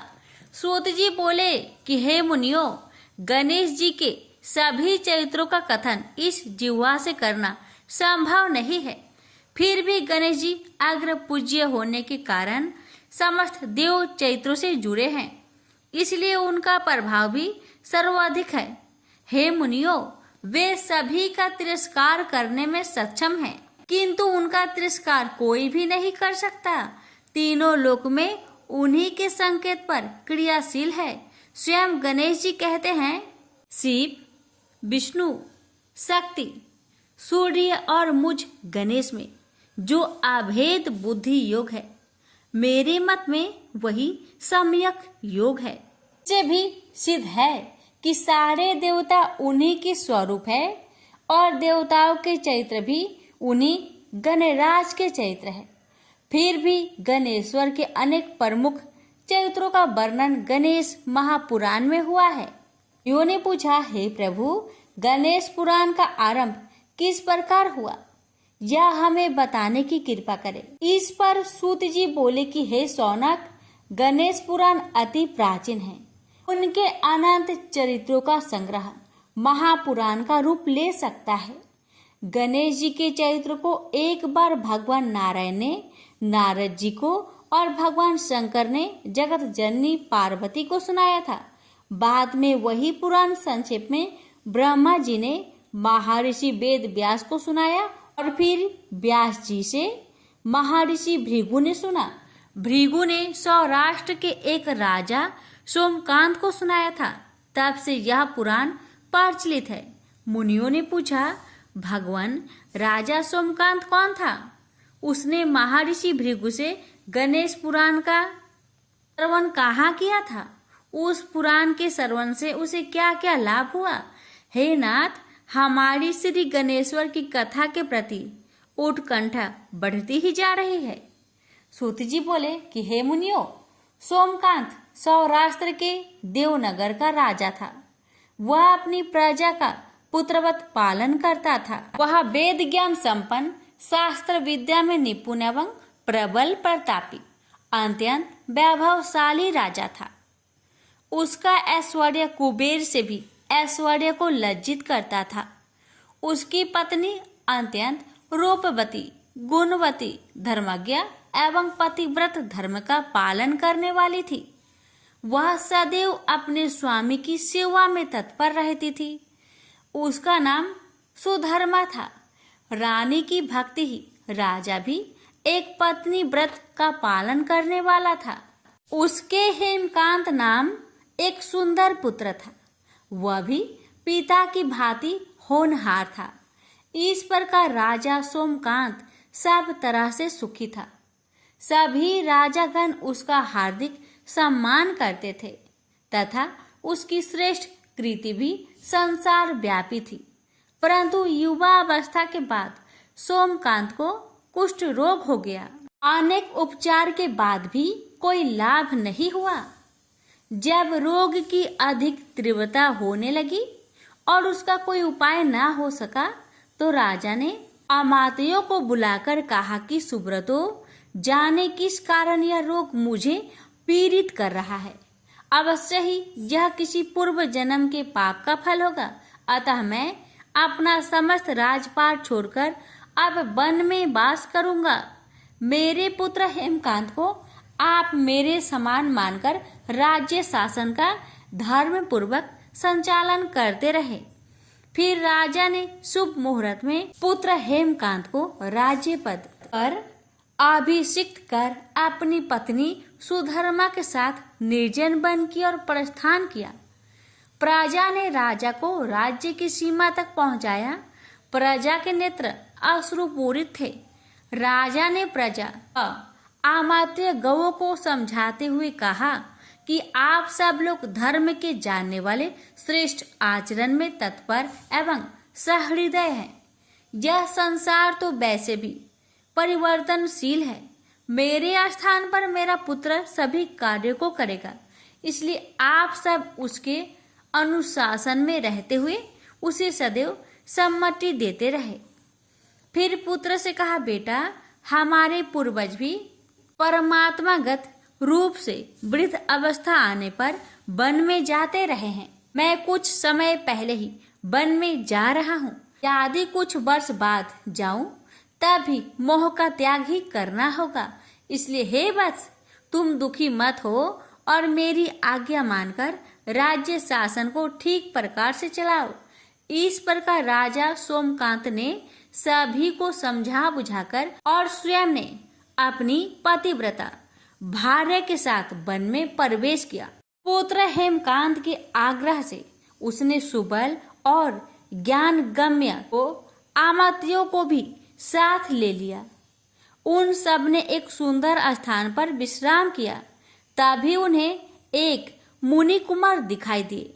राजा ने उससे पूछा, तुम कौन हो, कहाँ रहते हो? यदि उचित समझो तो मुझे बताओ। मुनि कुमार ने मधुर वाणी में कहा कि मैं महर्षि भृगु का पुत्र हूँ। मेरा नाम चवन्य है। हमारा आश्रम पास में ही है। अब आप बताइए कि आप कौन हैं? राजा ने कहा कि मुनि कुमार, मैं सौराष्ट्र के देवनगर का राजा हूँ। अब अपने पुत्र को राज्य देकर मैंने वन की शरण ली है। मैं कुष्ठ रोग से पीड़ित हूँ। इसका कोई उपचार हो तो कृपया मुझे बताएं। मुनि कुमार ने कहा कि मैं अपने पिताजी को आपके बारे में बताता हूँ, फिर वे जैसा कहेंगे मैं आपको बताऊंगा। ऐसा कहकर मुनि कुमार चला गया और कुछ देर में लौटकर बोला कि राजन, पिताजी की आज्ञा अनुसार आप सब मेरे साथ आश्रम में चलकर उनसे भेंट करें, तभी आपके रोग के विषय में भी विचार किया जाएगा। राजा अपनी पत्नी और आमातियों सहित चवन्य के साथ भृगु आश्रम में पहुंचा और भृगु ऋषि को प्रणाम करके बोला, हे भगवान, मैं आपकी शरण में हूँ, आप मुझ कुष्ठ पर कृपा करें। महर्षि बोले, राजन, यह तुम्हारे किसी पूर्व जन्म कृत पाप का ही उदय हुआ है। इसका उपाय मैं तुम्हें कल बताऊंगा। आज तुम यहीं विश्राम करो। महर्षि की आज्ञा अनुसार सबने स्नान भोजन आदि के उपरांत रात्रि व्यतीत की और प्रातः स्नान आदि नित्य कर्मों से निवृत्त होकर महर्षि की सेवा में उपस्थित हुए। महर्षि ने कहा, राजन, मैंने तुम्हारे पूर्व जन्म का वृत्तांत जान लिया है। तुम पूर्व जन्म में एक धनवान वैश्य के लड़के पुत्र थे। वह वैश्य विंध्याचल के निकट कोल्हार नाम ग्राम में निवास करता था। उसकी पत्नी का नाम सुलोचना था। तुम्हारा नाम कामद था। तुम्हारा लालन पालन बड़े ही लार प्यार से हुआ। उन्होंने तुम्हारा विवाह एक अत्यंत सुंदरी वैश्य कन्या से कर दिया था, जिसका नाम कुटुम्बिनी था। यद्यपि तुम्हारी भार्या सुशीला थी और तुम्हें सदैव धर्म में निरत देखना चाहती थी, किंतु तुम्हारा स्वभाव वासनांध होने के कारण दिन प्रतिदिन उछलखल होता जा रहा था। लेकिन माता पिता भी धर्म परायण होने से उनके सामने तुम्हारी उछलखलता दबी रही। कालांतर में माता पिता की मृत्यु के बाद तुम निरंकुश हो गए और अपनी पत्नी की बात भी नहीं मानते थे। तुम्हें अनाचार में प्रवृत्त देखकर उसे दुख होता था, लेकिन उसका कुछ बस न चलता था। तुम्हारी उन्मत्ता चरम सीमा पर थी। अपनों से भी देश और क्रूरता का व्यवहार किया करते थे। हत्या आदि करा देना तुम्हारे लिए सामान्य बात थी। पीड़ितों ने तुम्हारे विरुद्ध राजा से पुकार की। अभियोग चला और तुम्हें राज्य की सीमा से बाहर कर दिया गया। तुम किसी निर्जन वन में जाकर रहने लगे। उस समय तुम्हारे कार्य लोग को लूटना और हत्या करना ही रह गया। एक दिन मध्य काल में गुणवर्धक नामक एक विद्वान ब्राह्मण युवक उधर से निकला। वह अपनी ससुराल जा रहा था। तुमने उस ब्राह्मण युवक को पकड़कर लूट लिया और प्रतिरोध करने पर उसे मारने लगे। तो वह चित्कार करने लगा, मुझे मत मार, मत मार, देख मेरा दूसरा विवाह हुआ है, मैं पत्नी को लेने के लिए जा रहा हूँ। किंतु तुमने उसकी बात सुनकर भी नहीं सुनी। अंत में मरते समय उसने तुम्हें श्राप दिया, अरे हत्यारे, मेरी हत्या के पाप से तू सहस्त्र कल्प तक घोर नरक भोगेगा। इस प्रकार उस जन्म में तुमने घोर पाप कर्म किए थे, किंतु बुढ़ापे में तुम्हारे साथ जो क्रूर कर्मा थे वे भी किनार कर गए। महर्षि भृगु ने कहा कि राजन, अब तुम निरालंब थे, भूख से पीड़ित रहने के कारण रोगों ने भी घेर लिया था। उधर से जो कोई भी निकलता तुम्हें घृणा की दृष्टि से देखता और चलता बनता। तब तुम आहार खोजते हुए बड़ी कठिनाई से चलकर एक जीर्ण चीर्ण देवालय में पहुंचे। उसमें भगवान गणेश्वर की प्रतिमा विद्यमान थी। तब ना जाने किन पुण्यों के कारण तुम्हारे मन में गणेश जी के प्रति भक्ति भाव पैदा हुआ। तुम निराहार रहकर उनकी उपासना करने लगे। उससे तुम्हें सब कुछ मिला और रोग भी थोड़ा कम हो गया। राजन, तुमने अपने साथियों की दृष्टि से बचाकर बहुत सा धन एक स्थान पर गाड़ दिया।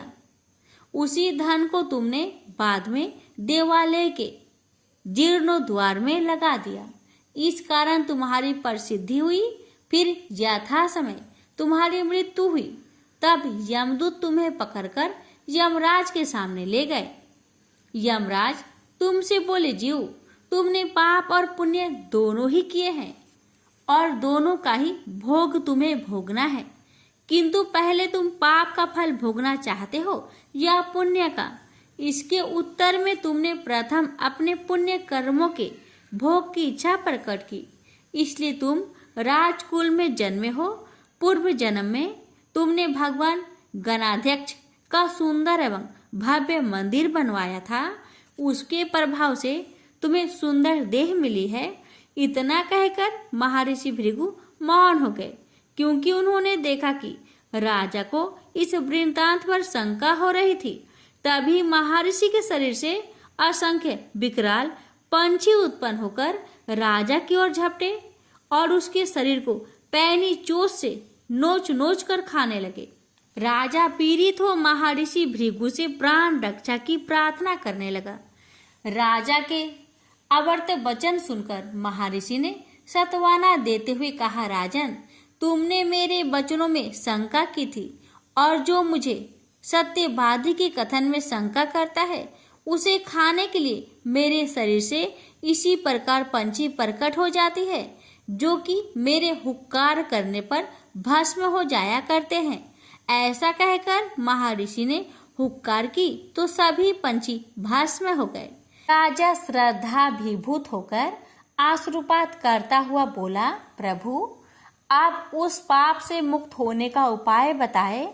महर्षि ने कहा, राजन, तुम पर भगवान गणेश्वर की कृपा सहज रूप से है और वे ही सर्वसमर्थ है, इसलिए तुम उनके पाप नाशक चरित्रों का श्रवण करो। गणेश पुराण में उनके प्रमुख चरित्रों का भली प्रकार वर्णन हुआ है। अतः तुम श्रद्धा भक्ति पूर्वक उसी को सुनने में अपने चित्त को लगाओ। राजा ने प्रार्थना की, महामुने, मैंने गणेश पुराण का नाम भी आज तक नहीं सुना, तो उनके चरित्रों को सुनने का सौभाग्य कैसे प्राप्त कर सकूंगा? नाथ, आपसे अधिक ज्ञानी और प्रकांड विद्वान और कौन हो सकता है? आप ही मुझ पर कृपा कीजिए। महर्षि ने राजा की दीनता देखकर उनके शरीर पर अपने कमंडल का मंत्र भी मंत्रित जल छिड़का। तभी राजा को एक छींक आई और नासिका से काले वर्ण का एक सूक्ष्म पुरुष बाहर निकला। देखते देखते वह बढ़ता चला गया। उसके विकराल रूप को देखकर राजा कुछ भयभीत हुआ, किंतु समस्त आम्रवासी वहां से भाग गए। वह पुरुष महर्षि के समक्ष हाथ जोड़कर खड़ा हो गया। महर्षि भृगु ने उसकी ओर देखा और कुछ ऊंचे स्वर में बोले, तुम कौन है? क्या चाहता है? बोला, मैं साक्षात पाप हूँ। समस्त पापियों के शरीर में मेरा निवास है। आपके मंत्र भी मंत्रित जल के स्पर्श से मुझे विवश होकर राजा के शरीर से बाहर निकलना पड़ा। अब मुझे बड़ी भूख सता रही है, बताइए क्या खाऊं और कहाँ रहूं। महर्षि बोले, तू उस आम के पेड़ के खाली स्थान में निवास कर और उसी वृक्ष के पत्ते खाकर जीवन निर्वाह कर। यह सुनते ही वह पुरुष आम के वृक्ष के पास पहुंचा तो उसके स्पर्श मात्र से वह वृक्ष जलकर भस्म हो गया। फिर जब पाप पुरुष को रहने के लिए कोई स्थान दिखाई न दिया तो वह भी तिरोहित हो गया। महर्षि भृगु बोले, राजन, कालांतर में यह वृक्ष पुनः अपने उसी रूप को धारण करेगा। जब तक यह पुनः उत्पन्न ना हो तब तक मैं तुम्हें गणेश पुराण का श्रवण कराता रहूंगा।